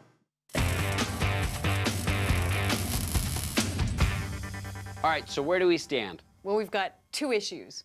1, we can't get a spin from a direct hit, and 2, we can't find a ricochet. Not only that, this is supposed to be easy. I mean, in the video, the guy shoots, he gets a spinning. That's not what we found at all. Not so fast. Check this out. You're not gonna believe what we found. Now, the cameraman was going through some of the footage. Now listen, can you hear that? I don't know what that is, but it could potentially be a spinning bullet. I mean, we can't see it, but we can definitely hear something. Okay, well, that brings this myth back from the dead. I think we should definitely stick to our plan. And the plan being, we wait until winter and try this again on an actual frozen lake where we might have a chance of this working. All right, let's reconvene in 6 months. So after a summer spent crashing, smashing, Well, that didn't suck. and splashing, the team is back for Spinning Ice Round 2. And this time, they're augmenting the audio. Hearing is going to be key to finding the spinning bullet. So I want to come up with a low-tech way to amplify my hearing. So I'm going to make cones that are going to be able to like muffle out all the peripheral audio and directionally be able to give me that little buzzing sound of the spinning bullet. You know what else we could use it for? What? Aw. Go sit in the corner. So while Carrie's going old school, I like to bet on the tech. This device right here is a parabolic reflector. It captures the sound waves and focuses them on a microphone in the center, which is then amplified. Surely, this will be able to hear a spinning bullet from across a frozen lake. While Grant and Carrie get their ears to the ground, Did you say kumquat? That's awesome! Watermelon, this definitely works. Tori's been busy with the science of the spin. Now, if these bullets are actually spinning on ice, and it's not just a hoax, one of the reasons why this might be happening is it's acting like an ice skate. When the blade hits the ice, it melts the ice, creating a water barrier to allow the skate to move across the ice. This might be happening with the bullet. The bullet hits the ice, the heat from the bullet is melting the ice, creating a vapor barrier, and the spinning is coming from the rifling of the gun. So when it hits the ice, it spins just like a top. And that's why this myth might have some merit. That's the theory, and once the ear devices sound ready, Hippopotamus! it's time to put it to the test. From the San Franciscan sun to a blizzard in the Sierra Nevada, this winter the team is going that extra mile. Save yourselves! Rumor has it there's a lake out here. I think it's over there. Yeah, this looked a little more picturesque in the brochures. All right, so what I have behind me is a frozen lake. I know it doesn't really look like it. It looks more like a snowfield. We're at 7,900 feet. The temperature is 10 degrees. This is exactly what we need to test this myth. The only problem is we're in the middle of a snowstorm. I'm freezing my off. Our next myth is in the Bahamas, right? Yeah. Despite Tori's optimism, the temperature of his nether regions is certainly not the only problem. Look, so building our own frozen lake was problematic, but compared to this, it was child's play. Here is what we're up against. Our blast shields, which we left out overnight, are now buried under 6 feet of snow. Our paramedic can't get here because the road's closed, but worst of all, the lake is buried under 3 feet of snow, which means before we do any shooting, we've got to dig to get down to the ice. And as the weather goes from bad to worse, I've already dug 2 feet. I haven't even seen ice yet. that digging gets harder and harder. It's like we keep digging it out, and Mother Nature just keeps filling it back in. So Carrie brings in reinforcements. Since we're digging at high altitude and fighting 40-mile-an-hour gusty winds, we've decided to bring in a few helpers, like the sheriff who lives up here, and maybe a few others. With all hands on deck, the team exposes enough ice before anyone gets exposure. All right, so the good news is, if you can call anything good news in these kinds of conditions, we found the ice. So now we're ready to start testing. Now remember, this myth is about shooting a 9mm into a frozen lake bed and finding the bullet spinning like a top. Seems kind of counterintuitive to fire into the ice that you're standing on, but I mean, this isn't MythBusters. We've gone to great efforts to make this myth work, including getting high-tech hearing devices, low-tech ear trumpets. But as you can see by the horizontal snow zooming past the camera, there is a huge amount of wind, and that is all we're going to hear in those hearing devices. So, we're going old-fashioned. We're running, we're listening. But will that technique be good enough to locate the mythical spin? All right, this is Spinning Ice Bullet in 3, 2, 1. At an abandoned military base, Adam and Jamie are about to unleash the beast. It is a perfect day for chasing. And shooting. Indeed. As they test whether a spy car's hood-mounted howitzer can ever be accurate. Oh yeah, great big. But first up, like all good spy scientists, they're starting with a control. As long as we're shooting between cars, we thought it would be a good idea to start with a baseline, the most common way you see people shoot between cars in the movie, in which during a car chase, the driver of the chasing car will start firing at the person that he's chasing. In this case, I will be that driver, and this will be my handy service revolver, and Mr. Heineman, well, He'll be my grizzled partner. And last but not least, police driver Brian Fraser will play the target in a car that has been specially modified for the role. Unfortunately, we can't use real bullets for these tests. So with that in mind, we've removed the rear windshield because those paintballs will be able to pass clean through just like a bullet would. And if they hit, then they'll show up like so on the helmet.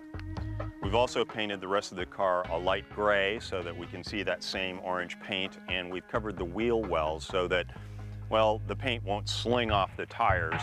With everything primed, it's time to lay down a benchmark of point and shoot that the spy gun can then aim to beat. Okay, this is shooting the gun out the window. Brian, you may escape when ready. Oh, it's on! Okay. Adam will have one clip or 14 bullets to take down the target. It's hard to drive one-handed, I'll tell you that. As Brian dodges and weaves, Jamie keeps a tally of how many rounds Adam's let rip. 4. And how many have hit their target. Come on, 12. You haven't even hit the car yet. It's fair to say that this is a lot harder than it looks. Can Jamie do any better? Wait, you want to go? Yeah. All right, we got 14 shots. All right, now I'm gonna get on it. All right, let's see what I got. If you're talking shooting handguns out of a car, obviously the driver could do it. You're gonna let him get away? Come on! But he's got other things to worry about, like driving the car. That's 4 shots. So for my money, I think the passenger is going to have better luck at it. 7, 8, 9, It's a logical idea in theory. 11, But in practice, Jamie is also finding it devilishly difficult. 13! Okay, one more shot. We make this count. With only one shot left, Adam gets closer than ever. I'm gaining on him. Here we go. Jamie focuses. But all he hits is the bumper. 14, dude. That's your whole magazine. That's it. We're done. Ah. Firing the handheld gun out of the car proved to be far from ideal. It was more difficult than you would think. Now, not to say that it couldn't be done, but we were not able to stop the car or kill the driver. Which begs the question, can the spy-inspired front-facing machine gun do any better? This test is with the machine gun in a fixed position. What do I think is going to happen? Well, I've actually been saying this for years, and it's the reason I always wanted to do this test. I don't think I'm going to be able to be very effective at hitting Jamie. I've always thought that fixed machine guns on the hood of a car was a stupid idea. Stupid, because as Target Jamie explains, they only fire straight ahead. Now, Adam's goal is to take me out, and that means that he has to hit me in the head or he has to hit the tire of the car. Now, given that he's got no subtle control, it's only done by aiming the car, I think it's going to be almost impossible. All right, Mr. Heineman, you may start whenever you think you're ready. Okay, fixed gun. In 3, 2, 1. Like the last test, this trial will also end when the gun runs out of ammo. Hold! Yeah, come to Papa. But unlike the last test, this time Adam's got 400 paintballs to fire. Here we go. See what you got. At first, things pan out just as expected, as Adam fires miss after miss. Yet, slowly but surely, he starts to get his eye in. I might have got hit, I'm not sure. And pretty soon, the occasional hit turns into a relentless barrage of bullets. There's bullets all over the windshield right near me, so I'm feeling pretty shot up, actually. No matter what moves Jamie makes, Adam nails him every time. Until he's out of ammo. Wow. What a horror show. I think I achieved my 00 status on this run. Agent Heineman has successfully been neutralized. Not only have I taken out the mud flap, not only have I taken out the trunk, I'm feeling the spray. with extreme prejudice, I've also got a clean hit to the back of his seat, a clean hit to his helmet, I might have got hit, I'm not sure. and I've destroyed his windshield and several of his side windows. I want to hit the windshield. So given that the gun itself couldn't move, how did Adam end up doing so well? For the first third of the test, as I catch up to Jamie and he is swerving, it always seems that my bullet's going over his car. And I have this epiphany. If I smack on the brakes, the front of the car goes down, and I can actually aim that way. And it turns out I can aim plus or minus like 10 degrees that way. It was fantastic. I coupled that with swerving back and forth, and somewhere around halfway through this test, I found my level and just started laying paintballs into the driver's cabin of Jamie's car. It worked far better than I imagined it possibly could without having physically tried it. So it turns out that the non-aimable gun can aim very well, provided you drive like a super spy. So where do we go from here? Well, I have to admit something. I went into this test with some bias in my mind. I thought that the fixed machine gun was just not gonna work. I've said it my whole life. Fixed machine guns are stupid. They can't possibly work. And that's why I made this thing fully remote control, because I figured the test would go. We tried the fixed machine gun and it wouldn't work. Then we tried the moving one and it would work. I expected that result. But the fixed one worked. We were able to make it work and I was able to kill Jamie. So do we end it here? No! This puppy moves. We're gonna move it. I'm gonna try killing Jamie again. Just for fun. Here we are on the Capo Frozen Lake with winds up to 25 miles an hour straight in your face. We got temperature lows about -30. And let me tell you, it does not look like it's gonna let up. All of which is making for some seriously challenging testing. So given the terrible conditions, here is our plan. We've positioned our gun at the 42-degree angle. We are triggering it with a string pull, and then we're gonna rush in to see if we can find the bullet. And given the whiteout, I think we're also gonna montage the results. Sounds like a plan. All right, this is spinning ice bullet in 3, 2, 1. Run like the wind! But unfortunately, it's another montage of failure. Oh, here's the bullet. But it's not spinning. Not at all. As hit after hit I don't see any spinning bullets. misses out on the spin. I can't feel my fingers, and I can't see any bullet. As the temperature dips to 5 degrees Fahrenheit, 2, 1. morale is just as low. This bit sucks. But Tori wants to try one more thing. Now, there's a couple of things that we think are happening. One is maybe the bullets are hitting the ice and skipping off into the snow, or maybe the bullets are hitting the ice and actually bouncing back into the snow. So what we're gonna do is change the target area closer to the center of our ice patch, take a shot and see if we can find a bullet and see exactly what is happening to these things. With hypothermia a very real possibility, it really is now or never. Will giving the bullet room to ricochet backwards rather than forwards finally spin out? Okay, this is spinning ice bullet with room to bounce backwards. In 3, 2, 1. Come on! Open it! It's spinning! It's spinning! Look at that! We got a spinning bullet! Holy crap, it worked! It's the shot that brought this myth back from the cold. I can't believe it worked! I can't believe we got a spinning bullet. At last, after countless attempts, they got the spin they were after. And that's just the tip of the iceberg. Well, if we can get one spinning bullet, that was successful. Let's do it again. In 3, 2, 1. It's spinning! Woo! That's the second one in a row! And when it's 3 for 3, It is spinning! That is continued success. We have gotten one after the other to spin. you might say they're on a roll. So we had to make a few adjustments on the fly. We had to play with the angle, and we pulled the gun back away from the ice. And what we think this does is lowers the velocity of the round when it hits the ice, so that you get more of a ricochet spinning and less of a glancing going off into nowhere. Spinning again! We've done this over and over. This myth is confirmed. Confirmed. I cannot believe how well this is working.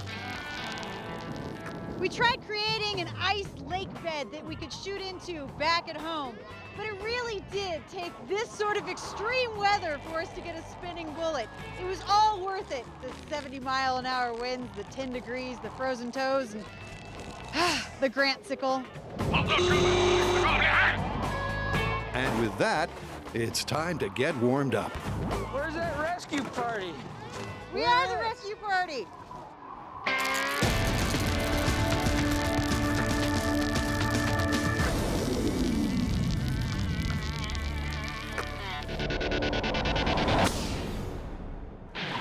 At Spy Car Mission Control, Come to Papa. the forward-facing firearm just took out its target and then some. Well, that worked beyond my wildest dream. So what's next?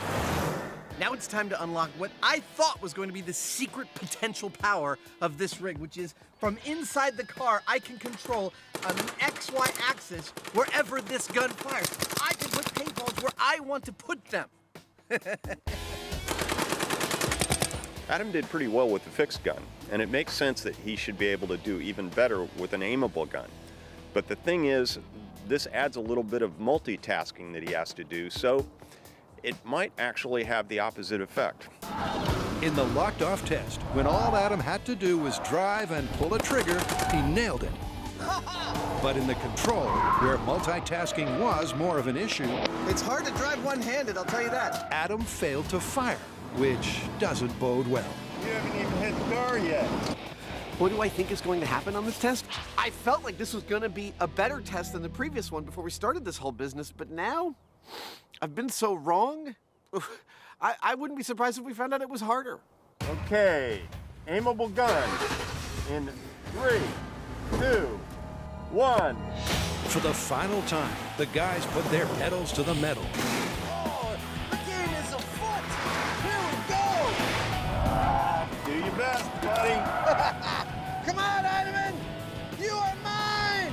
Rather than unleashing bullets from the get-go, on this run, Adam bides his time, Oh, Mason Heinemann. lining up the target thanks to his gun's camera and the dashboard's monitor. Oh, I'm so on you. And only when Jamie weaves into the crosshairs Swerve all you want, man. I can follow you. does Adam unleash hell. Oh, the aiming is awesome. Oh, I totally got you. Look at that, I took out Julia. With radar-like precision, the bullets are propelled to do maximum damage. I'm ahead. So much so that this time, Jamie gives up the ghost. Oh, yeah. With Adam having fired off just 60 rounds. Woo! That was awesome. I got you. I don't know, did you? Is it marked on my head? It's perfect. It's not quite a bullseye, but I got 3 beautiful shots in the back of your head. So is making my hood-mounted machine gun aimable more effective? I think the entire story is told from right where I'm standing. If you look at this car after this test and compare it to what this car looked like after my fixed machine gun test when it was riddled with paint, you can just see that this is a far more surgical and effective way to take somebody out. Ain't that the truth? Using fewer bullets to chalk up more kill shots, the aimable gun is the winner of this Cold War.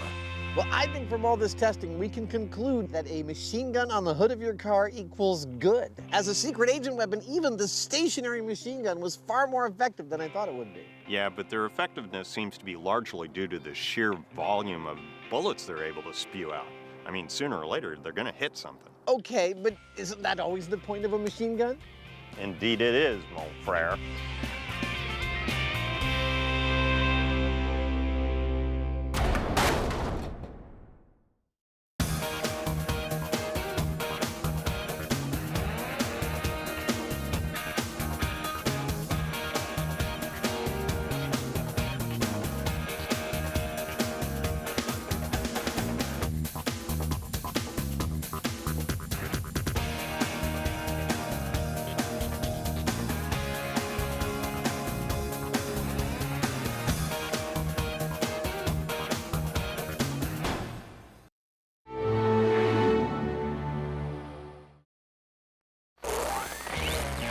On this episode of MythBusters, the Heinemann and Captain Redbeard take a swing at a pirate movie myth.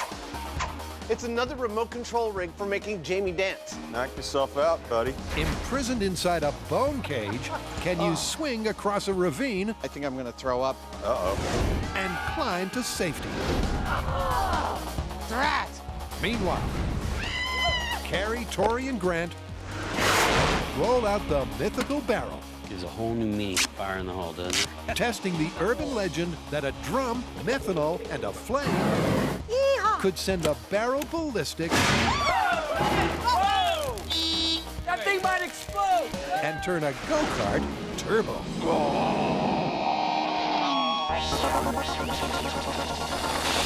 Who are the MythBusters? Adam Savage I reject your reality and substitute my own. and Jamie Heineman. We're going to have an adventure. Between them, more than 30 years of special effects experience.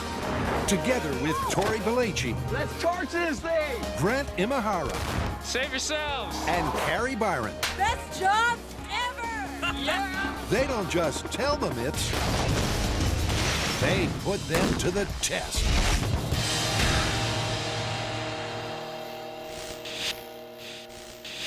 First up, Adam and Jamie get savvy with a movie myth. Great. Pirates again. Yes, pirates. What could be the matter with that? Well, what's the story? All right, the story we're doing this time comes from Pirates of the Caribbean 2. There's this sequence in which our heroes are imprisoned in a cage. It's sort of like a hamster ball made of bones that's hanging in a ravine. It's quite similar to this toy, released in conjunction with the film. At any rate, they start using their body weight to swing this bone cage over to the side of the cliff and catch onto it, holding onto the vines. Then they're able to climb the cliff using the vines and engineer their escape. That's what we've got to do. You're not going to be using that pirate voice the whole time, are you? I don't have to, but I like to. Some of the time, at least. By rattling their cage, this band of buccaneers swings to the cliff. But do the filmic physics check out? Could you really create enough momentum to swing high and then peg-leg it up a precipice? So what's the plan? Well, everything about this story involves the bone cage, so I think we need to start there. And it's got to be pretty strong because in the movie it's holding up to 6 people, and I think we should plan for that. And it's got to be really light because we're going to have to haul it up a cliff. Exactly, and it should look like bones. I think we can achieve that. Let's go downstairs and build it. All right. Ultimately, the MythBusters will be incarcerated inside a bone cage. Right, Jamie, I'm ready for testing. Whoa! But first, they've got to create it. All right, so how are we going to do this thing? They need a design light enough to swing, but strong enough to hold a band of pirates. What about if we started with a pumpkin-like kind of way of building it and then build it up from there to a certain point? A pumpkin-inspired steel frame should make the cage sturdy. So if this is 6 adults, let's say 200 pounds each, when this is all said and done, I'm thinking we're looking at a total payload here of about 1,500 pounds. Yeah. And to trim the payload, the guys take the dimensions down to a tight squeeze of 8 feet. All right, cool. This is a good plan. That's their bone cage blueprint. So now to get the ball rolling. Like butter. Like butter. There you go. Ta-da! That is beautiful. 105. Great. 8 struts are bent and welded together to form a giant pumpkin-like globe. This is our sphere, or at least it will be. And right now it's kind of flimsy, but by the time we're done with it, we're gonna triangulate all over the place and it'll be kind of like a organic geodesic dome, and it should be quite sturdy. Yep, the lattice work of steel supports is welded into place to strengthen the ball.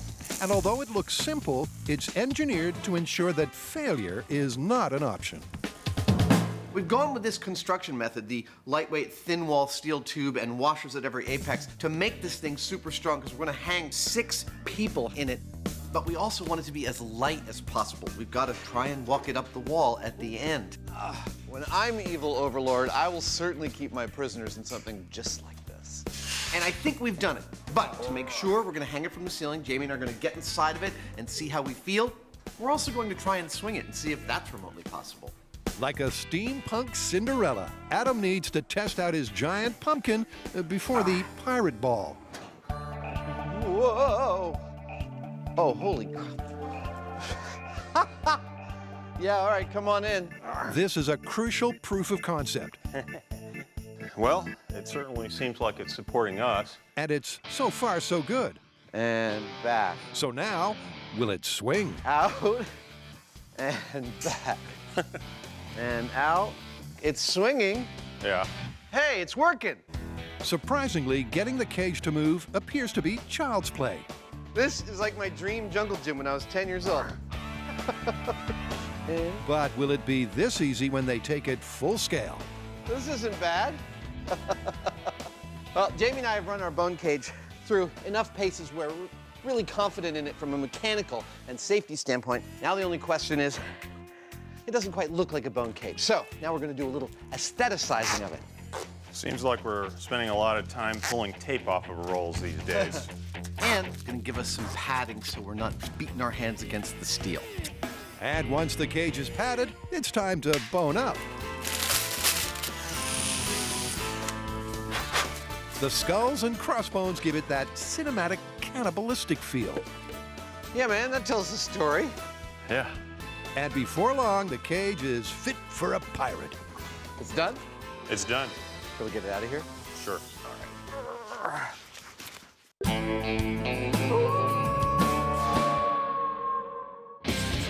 Now to get to the bottom of a ballistic barrel. Okay, so I've got a myth about oil drums, go-karts, and jet fuel. Gee, sounds like a recipe for disaster to me. Pretty much. Okay, this is a myth that comes from some of our European fans. Apparently this guy was watching a video about whoosh rockets on the internet. Oh yeah, those are those things where instead of using water pressure for thrust, they use jet fuel, right? Yeah, well, this guy was watching something like you described, but he decided he was gonna take it up a notch by using a 55-gallon oil drum, strapping it to a go-kart, and adding jet fuel. And don't tell me. He jumps on, lights it, and goes for the ride of his life. At crazy speeds. Well, if this works, I say we all go for a ride, huh? Of course you do. The details of this urban myth are surprisingly precise. 4 gallons of methanol inside a 55-gallon drum plus a flame. And you'll get the rocket ride of your life. But is a breakneck barrel run realistic, or is this all hot air? All right, on the surface, this sounds pretty straightforward to test. We take a go-kart, strap a 55-gallon drum to it, fill it with fuel, jump on it, light it, and go. Or we don't jump on it, we light it remotely, and we stand really far back. Yeah, that's probably safer. Now, it's not all that outlandish to think that someone would supersize this concept into a full-size barrel, because the whoosh rocket is a fairly common science demonstration. Let me show you. Take your methanol, agitate, and ignite. Just like that. What happens is that you ignite the vapor inside of the bottle, those expanding gases push out of the nozzle, that creates thrust, and it sends you right across the parking lot. But the question is, if you supersize those ingredients, will you get the crazy speeds of the myth? Okay, yeah, it rolls. This will work. This is gonna be awesome. To get the drum rolling, it's off to location. A jet go-kart with methanol. I love it. We've come out to the Alameda County Sheriff's Bomb Range so that we can test our methanol go-kart, which basically requires a 55-gallon drum. Oh. So it rolls. Fashioned like a go-kart and powered with 4 gallons of methanol as per the myth. I'm really curious to see if this is gonna shoot down the road or possibly just blow up into a million pieces. Don't worry, this ain't gonna hurt a bit. With a risk-taking rider strapped on, it's time to add the mythical methanol to the mix. All right, that's 4 gallons. Let's agitate it a little bit. Just like the mini whoosh rocket, the fuel needs a nudge. Looks like you've done this before. Agitate? Yes. To create a potentially explosive mix with the air. Go. Finally, Grant fits a flare to a remote control car to trigger ignition and possibly send the barrel rocketing. All right, here we go. This is barrel go-kart. In 3, 2, 1.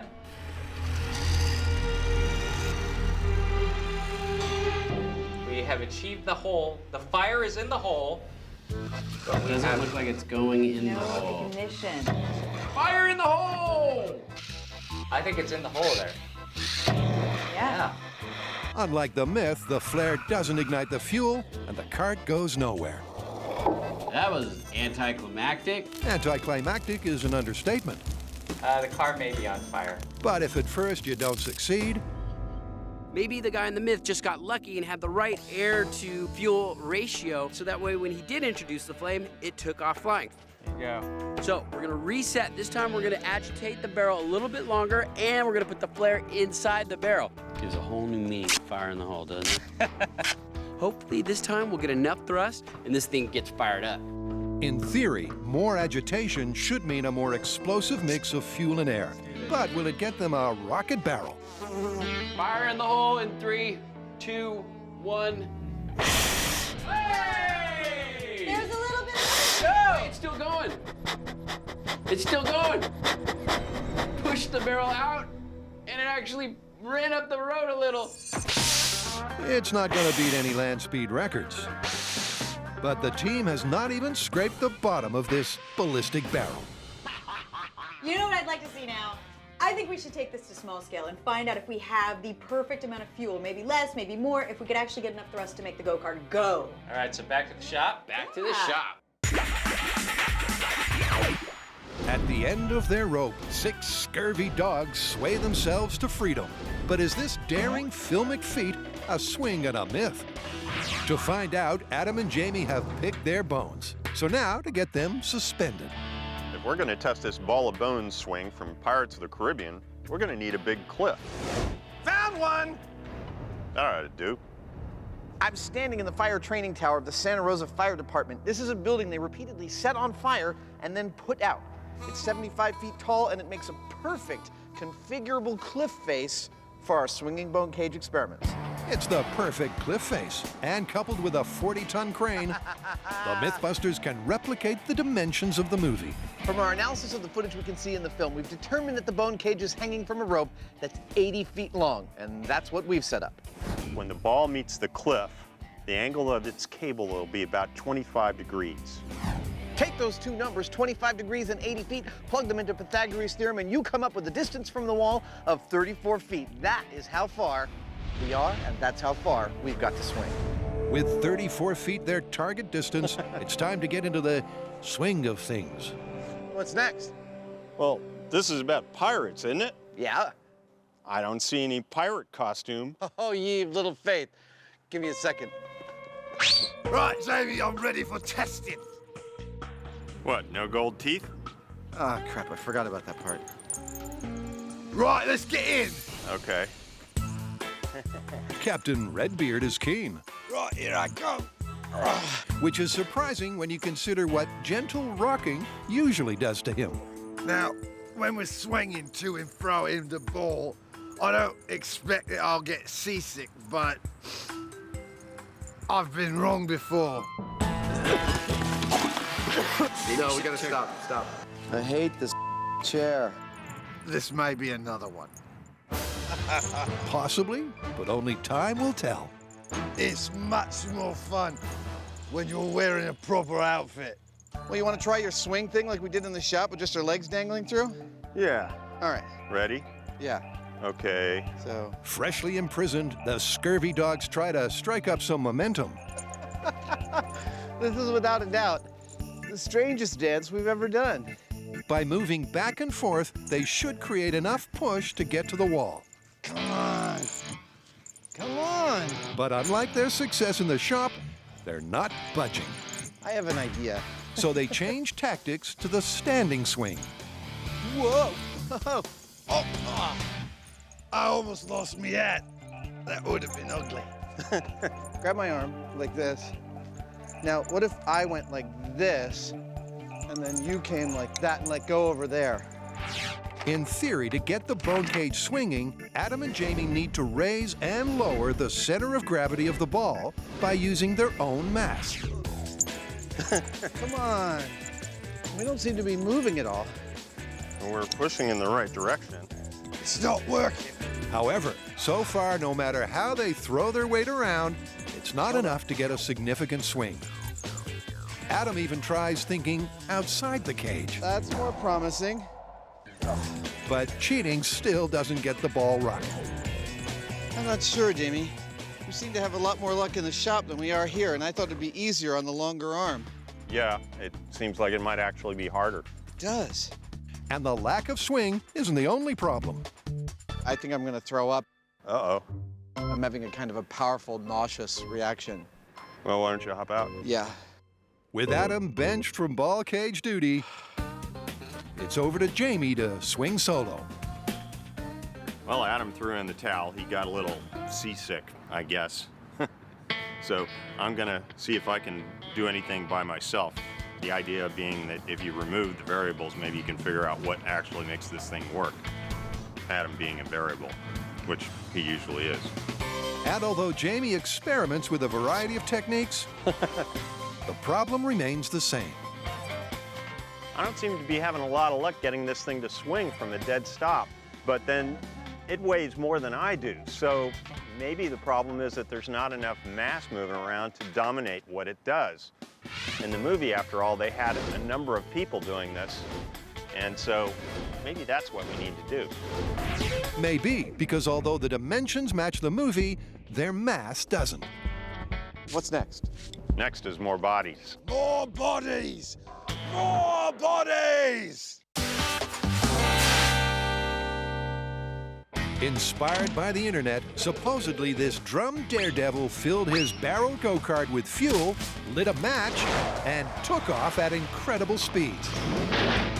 But so far, getting that rocket-powered rush That's kind of anticlimactic. hasn't been that easy. So the MythBusters have come back to the shop to replicate the barrel rodeo in small scale and test the parameters one by one. Yeehaw! Starting with fuel. How much methanol gets optimal thrust? Let's agitate it a little bit. First off, they're trying the same ratio as the Myth, 7%. Fully agitated, ready to light. This is totally how I played with dolls. All right, here we go. In 3, 2, 1. Hey! We got some thrust. Just like the range test, 7% didn't send the cart far. But will having the fuel change that? All right, 3.5%. Here we go in 3, 2, 1. Ooh. We got about the same. I know, not much difference. 3.5% gives them the same result, so they take the fuel ratio all the way down. Now, in the past, when we've used gases to create some sort of thrust, like a propane rocket, we found that once we got down to just fumes and used just a little bit of fuel, we actually got a lot of thrust. So I expect the less fuel we use, the more fumes, and we're actually gonna see this rocket shoot down the track. Next, we're going to go down to 0.1%, so that's almost all vapor. My expectation, it's going to shoot down the track. Don't know how far, but it should be pretty good. In 3, 2, 1. Oh. All right, well, it went about 2 feet, so we got some thrust. The good news is that less than 1% doubled the thrust. The bad news is that it was still more of a putter than a projectile. No matter what kind of air to fuel ratio we're coming up with, this thing is not rocketing like the myth talks about. I don't really want to stop here. I want to see a rocket go-kart. I mean, can't we make some modifications? Let's try some stuff and see what happens. I like it. Yep, although the myth clearly states that the barrel was unmodified, to give this rocket a fighting chance, it's time to bend the rules. And bend number 1 is to transform the liquid fuel into that flammable fuel vapor. We're gonna try a new technique of agitating the methanol using air. Now that's gonna do 2 things. It's gonna introduce more oxygen and it's gonna create more fumes. Hopefully that combination will give us more thrust. But that's not the only modification the guys have in mind. We're gonna add a nozzle. This should accelerate the escaping gases and give us more thrust. With a built-in agitator and thrust-focusing nozzle, will this mini barrel go ballistic? All right, here we go. Bubbling up at 5 PSI. Oh, yeah, hit it again. Yeah, that nozzle's great. It's a thrust in the right direction for the barrel. Yeah. The modifications triple the distance. The only problem is, after making it down the track in 3 blasts, it sets everything on fire.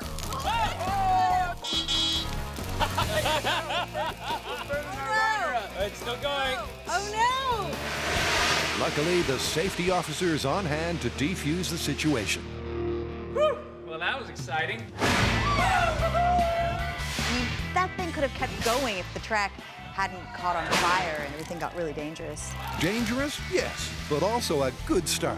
So now the team can focus on making their mods safer and more efficient. And we know that the nozzle improved our thrust, but as we go to full scale, the name of the game is optimization, using the energy that we have better. Now, my theory is that we're losing a lot of energy as the expanding gases have to turn this tight corner and then come out of the nozzle.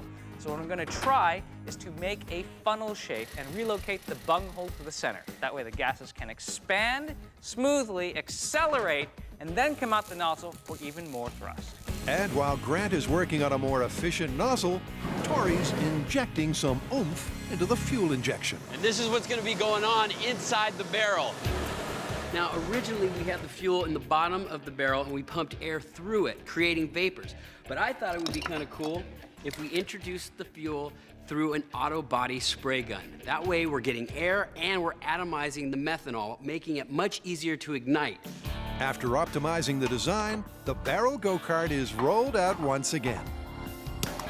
Okay, this is longer nozzle with aerated fuel and cone. Here we go in 3, 2, 1.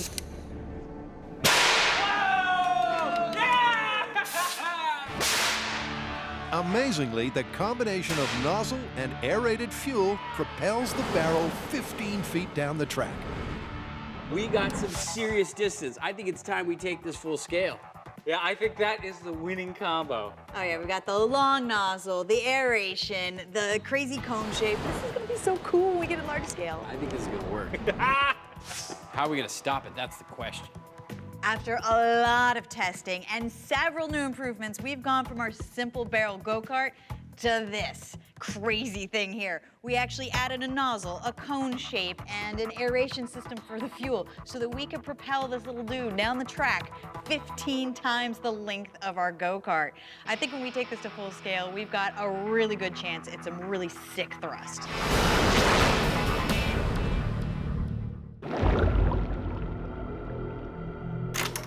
Swing it. It's so easy, even a dog can do it. Come on. But that's not the case for our scurvy dogs. I think I'm gonna throw up. Uh-oh. Which is why the MythBusters have drafted some help into service. Well, we've assembled a new crew to escape from the bone cage. They've got over 53 years of circus experience among them. They're lithe, they're limber, they're scurvy dogs, and they're ready to help us get swinging. Earlier, Adam and Jamie were a few mates short of a 34-foot swing. Come on up and try it out for size. But now, with 4 trapeze professionals and 2 MythBusters, they've got the 6-man crew of the film. 1, 2, 3. Whoa. Wow. And back. Go. The question is, will the added mass mean they can swing to the cliff? And back. Go. Well, it's swinging a little bit. The pirate posses start with the movie method. Back. Go. You all right? Yep. I got knee pads. But that technique doesn't seem to have legs. You okay? Yep. All right. Ready? One more time. Let's go back. What up? All right, so the movie technique of running from side to side is totally not working here. First of all, we can't do it in unison, and we keep falling through the holes. So it's not very safe and not very effective. But we do know that in order to get this thing moving, we need to concentrate our efforts on changing the center of mass. Like a kid on a swing, we need to raise the center on the upswing and lower it on the downswing. That way, we might just be able to build the momentum we need to get the distance we want. Yep, and to get to grips with that center of mass, they enlist a tie strap, Push. Yeah! creating a coordinated rhythm either side of the center of gravity that seems to get them swinging. Weirdest workout ever. Bend your knees. Push. But after over 40 minutes of the old heave-ho, they're nowhere near the cliff. At this point, we've had some success, but eventually we lose the battle. The cable and the sphere seem to be absorbing all of our energy into flexing and twisting and bobbing around instead of letting us focus it in one specific direction for the swing. So The only thing that we can think of to do is to shorten the cable. Hopefully that'll get us where we want to go. Shortening the cable makes the change to the center of gravity in comparison to the length larger and should amplify the swing. But will it be enough? Right, shorter cable, see if she swings. Push it, push it, push it. Initially, it seems that building up power is easier. Oh, it seems to be working. Bend, That's it, you scurvy dog, swing! bend. But after another hour of effort, it's clear that they are sustaining rather than gaining momentum. Are we any higher? We've got several hours of testing into this already, and we can't make this swing of this thing improve. These guys, their whole business is about feeling the balance of something. They're trapeze artists and making it swing. And it seems right now like 6 humans worth of weight is just not enough mass to make this thing start to swing in bigger and bigger arcs. Guys, that was a fantastic effort. I feel like we're just not gonna get that thing swinging. So it's just not your average trapeze swing. With this big, heavy cage to try to move it, it's just not possible. Yeah, and it's not going to get any lighter than that. No, if we can't make it work with these guys, we can't make it work. I think it's safe to say that swinging a bone cage with 6 people from inside, it's busted. It's busted. Busted. Busted, but there's still more pirate pandemonium to come.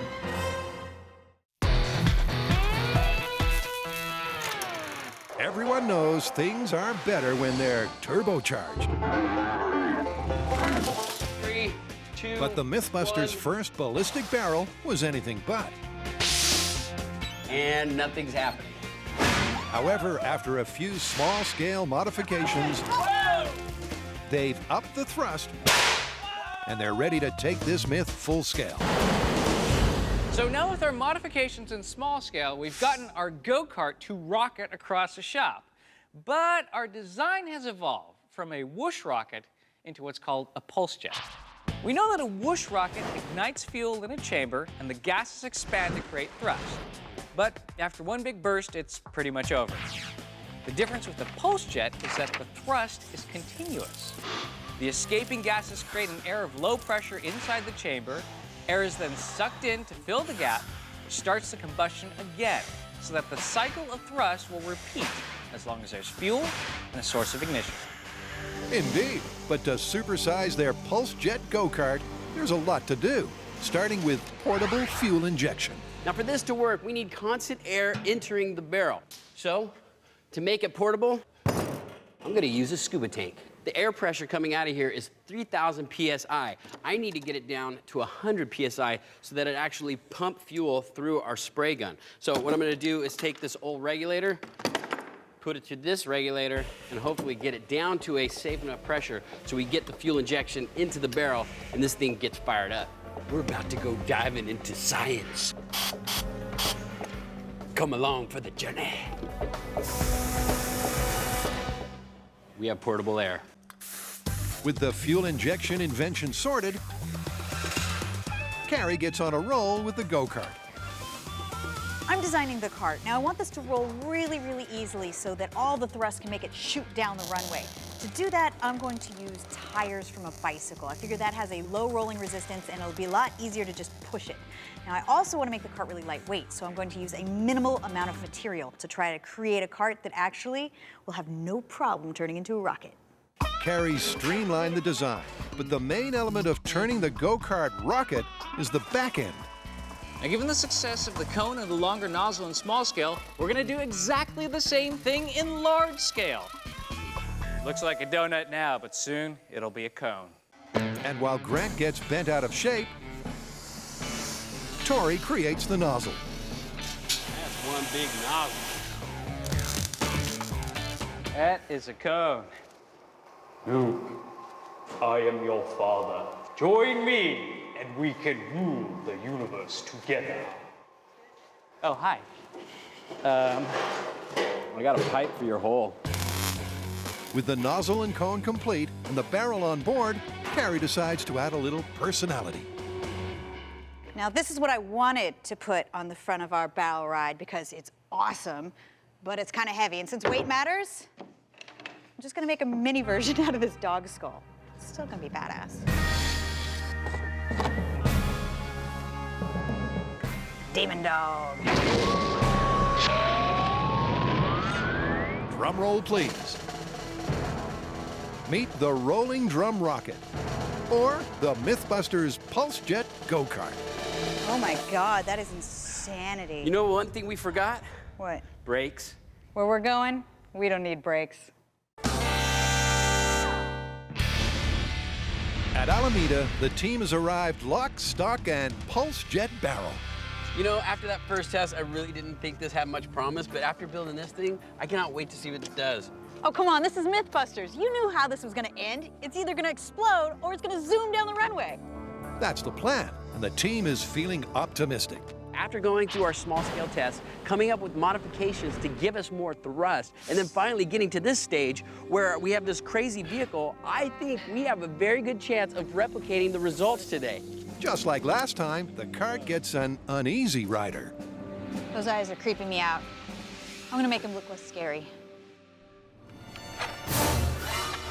Nice touch. Oh, that's perfect, because it wasn't weird enough. With the rider on board and the fuel fueled, All right, let's light him up. Tori takes care of their sophisticated ignition system, lighting the blowtorch and running for it. Yeah! Here we go. In Fire 3, it. 2, 1. Yeah! Hey! We got some thrust! Look at that! Yeah! It's working! Do you think it'll just keep adding speed and adding speed? It's starting to pick up speed. Come on! Yes! All right, it's not the fastest vehicle in the world, but it's working. That's not bad. It's getting it down the runway. The pulse jet is pulsing, but it's not the maximum thrust they'd hoped for. I don't know about you, but I am trading in my car for this. So they tweak the ignition and refuel for take 2. Here we go. We're going. Yes. Hey, Right away. ignition. A little blast. We got some movement. Come on. Go, baby, go. Yeah. Whoa. That was a nice little blast. But it's not much better. It's like a big black blur across the horizon. After repeated attempts, the MythBusters haven't replicated their small-scale success. We are just not getting the thrust that we expected. If you look at the initial pulse, you'll see it's not like a wah, it's like a poof. Now, what we think is happening is that some things just don't scale up. This larger diameter nozzle and this cone, they're in scale with the small scale. But when we moved up to the bigger barrel, we didn't necessarily get a bigger explosion. And so we think some of that energy is being lost in this large diameter. It's allowing too much gas to escape. So what we need to do is go back to the shop, cut this off, and put a smaller diameter nozzle on it and see if that holds more gas in, and from that, we'll get more thrust. Well, the MythBusters have the technology, and quick as a flash, Gorgeous. Bang, just like that. they have rebuilt it. Back at the runway, the question is, will the smaller nozzle on their pulse jet get them rocketing? All right, fire in the hole. Here we go. 3, 2, Stand by, 1. and ignition. Oh, we already got some movement. All right. A lot That's better a than good before. sign. I like it. It's a good sign, and it is more thrust than previous tests. But only marginally. That is hysterical. Adorable. It is adorable, really.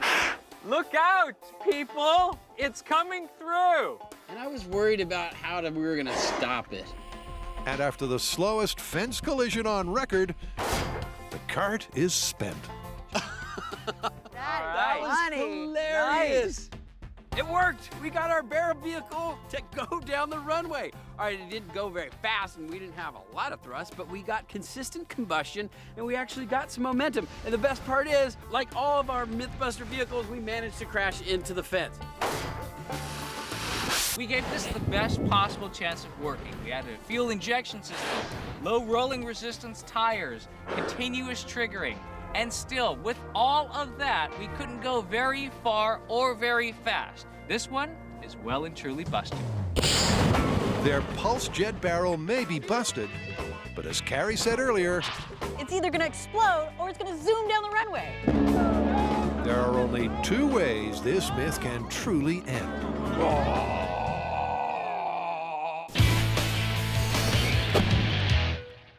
We've thoroughly tested the first part of the story, which is the swinging, and we came up totally busted. Push. You can't get 6 people in here and get them to move it. It's just not possible. But there's a second and a third part to this story, and that's where we're going now. Yep, there's still the cling and climb. If they make like pirates and cheat the swing, can they cart the cage up the cliff? First, they'll need something to get a grip on. Are you happy with it? Yeah, we're done. This crash mat rigging combo will stand in for the movie vines. There it is, a goal fit for a pirate. Topped off with a flag fit for capture, they're ready to get all hands on deck. Right, lads, it's time to get swinging. Now, to be correct to the movie, we've re-extended our cables to be 80 feet long. The building behind me is our cliff. The netting is the vines. We're gonna get in our ball and start it swinging. Inside the ball, it's still the same 6 savvy seamen. But more importantly this time, they're getting a lift from some land-loving muscle. Holy crap. There we go. And 3, 2, 1, go.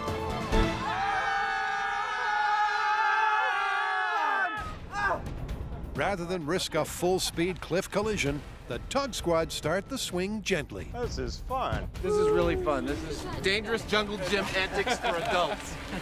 All right, maggots, let's swing towards that wall. 3, 2, 1, go!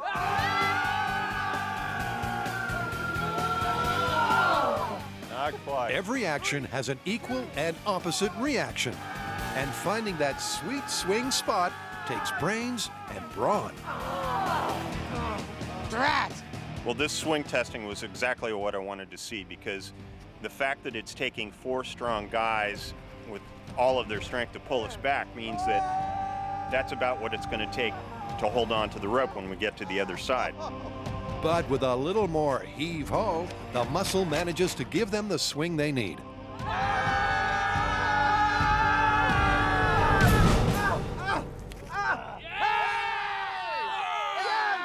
We grabbed on!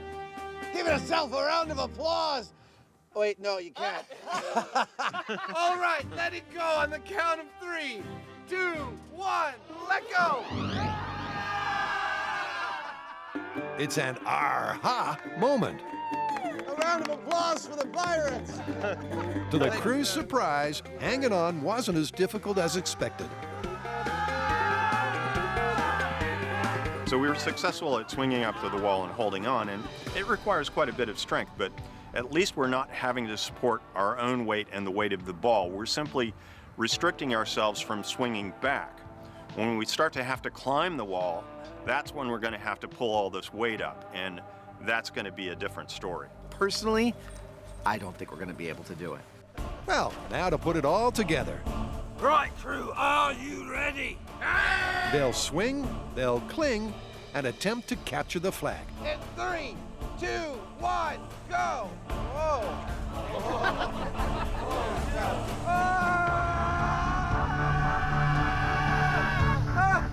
Yes! I've grabbed! Now, try and climb! With the crew clinging on harder than Star Trek extras, the climb commences. It's hand over hand as everyone pulls their weight. We're going up! It's working! And to both MythBusters' surprise, the 1,500-pound cage ascends. It's working! We're almost free, lads! I'm so excited I turned Scottish! And the ball climbs first 1 story and then 2. Grab the flag! Oh!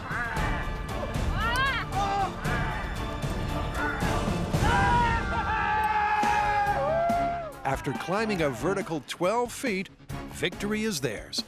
In 3, 2, 1, let go! Wow! Nice work! How about that? We wrong. Indeed, because you can't argue with that success. So I grab the vine I'm holding onto, which is a vertical rope, and I still am thinking at this point, there's no way in hell this is going to work. And then I start to be able to pull on some rope, and I notice everybody else is pulling too, and all of a sudden we're climbing 1 foot, 2 foot, 3 feet, and I look up, and the Jolly Roger here is within our grasp. One of my pirate crew grabs it, and it was a success. Thank you. A success, as many hands made light work. The thing about moving up a wall with that many people is that there are at least a dozen arms and some legs involved in doing it. So it's kind of like a centipede. It's a very fluid movement. It's not easy, but it was surprisingly smooth. And after all the efforts of their motley crew, where does that leave the myth? Swinging a bone cage under your own power from inside of it. Busted. Catching onto the vines on the side of the ravine once you've swung over to it. Plausible. And climbing out of that ravine once you've caught onto those vines. Surprisingly plausible. Who would have thought? Arr. Arr. You know, there's one last thing they did in the movie.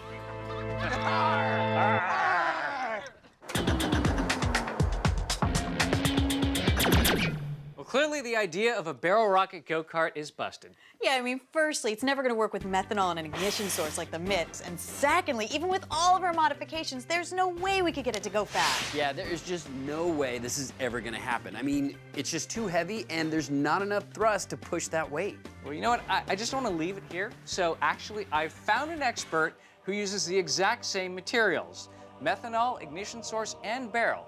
And he reckons he can get his rig up to 30 miles an hour and possibly even faster. Cool. What are we waiting for?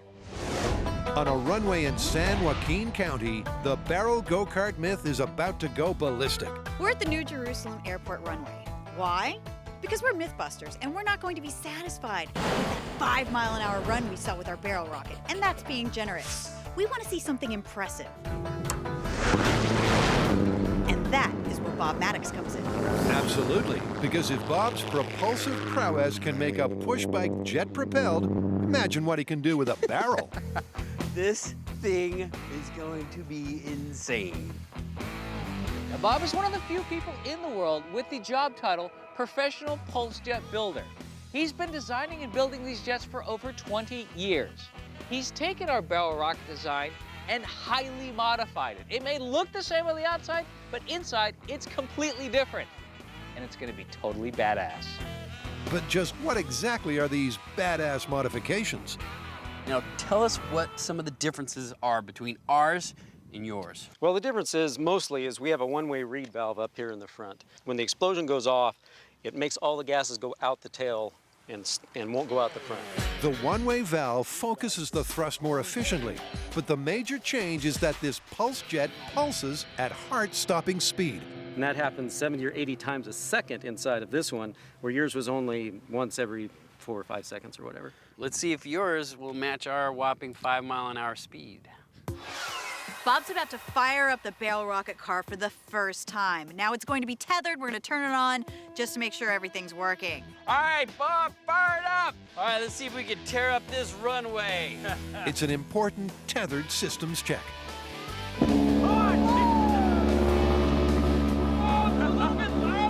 Because as the subtitles make clear, 70 pulses a second is a lot more powerful than expected. It's a little bit louder, maybe a little more powerful than ours. That's scary. That's a little scary. Maybe we should have some safety precautions to keep this thing from flying off into who knows where. Maybe we should cable it down. Okay. That thing is awesome. Now, we know Bob can build a pulse jet engine, but he has never attached it to a go-kart made out of a barrel and 4 bicycle wheels. So we have no idea what's gonna happen. I mean, this thing could explode. It could go flying out of control. So we have taken some extra safety precautions to make sure nothing bad happens. One, we have a steel cable that'll be running down the length of our runway so that our cart stays on track. We also added a kill switch, so if it does go out of control, we can shut it down whenever we want. At the end of the runway, we have K-rails set up, so that way if it does get out of control, it has a barrier to crash into. We'll be standing behind the blast shield while this all takes place. This is gonna be awesome, but most importantly, it's gonna be safe. 4,000 feet of cable. That should keep our cart in line. It should, but the Pulse Jet go-kart won't be the only thing on the line. There's also their previous record.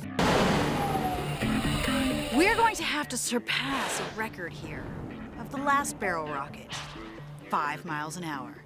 So for this to be impressive, I want to see highway speeds. Now, Bob has been perfecting his engine for years. Now, we had 3 days to build ours, and we were able to get it to go 5 miles an hour. I'm hoping his can go faster than ours. I'm pretty sure it will. Or could just explode. Either way, it's gonna be cool. Guys, seen better days? And with the sinister Simulade tagging along again, will this finally replicate the results and send the go-kart rocketing? Bob, it's the moment of truth. Yep, I'm ready. You guys ready to fire this thing up? Let's go. Okay, I'm gonna measure the speed, because I have a feeling he's flying. All right. The team retires to a safe distance, and it's over to Bob to initiate launch. And run for his life. All right, this is Pulse Jet Barrel Rocket on steroids. Here we go in 3, 2, 1. Then the barrel is unleashed. And it thunders down the runway at speed. 50 miles an hour. Dude, that was awesome! You know what? This myth is still busted. I mean, look what we had to resort to make this work. A professional! Oh, Bob, that was awesome. Nice work. Finally, after a string of failures, the MythBusters have gotten their happy ending. The cart jetted a mile down the runway at super speed.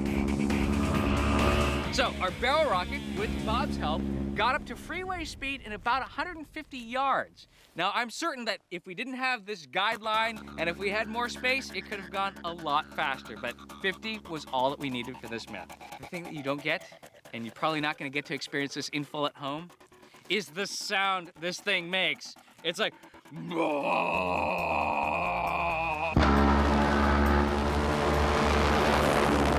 Finally, we got it to work. We got our barrel jet to go down the runway at 50 miles an hour.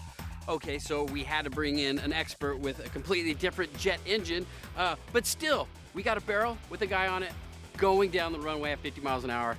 This is still busted, but it's pretty awesome.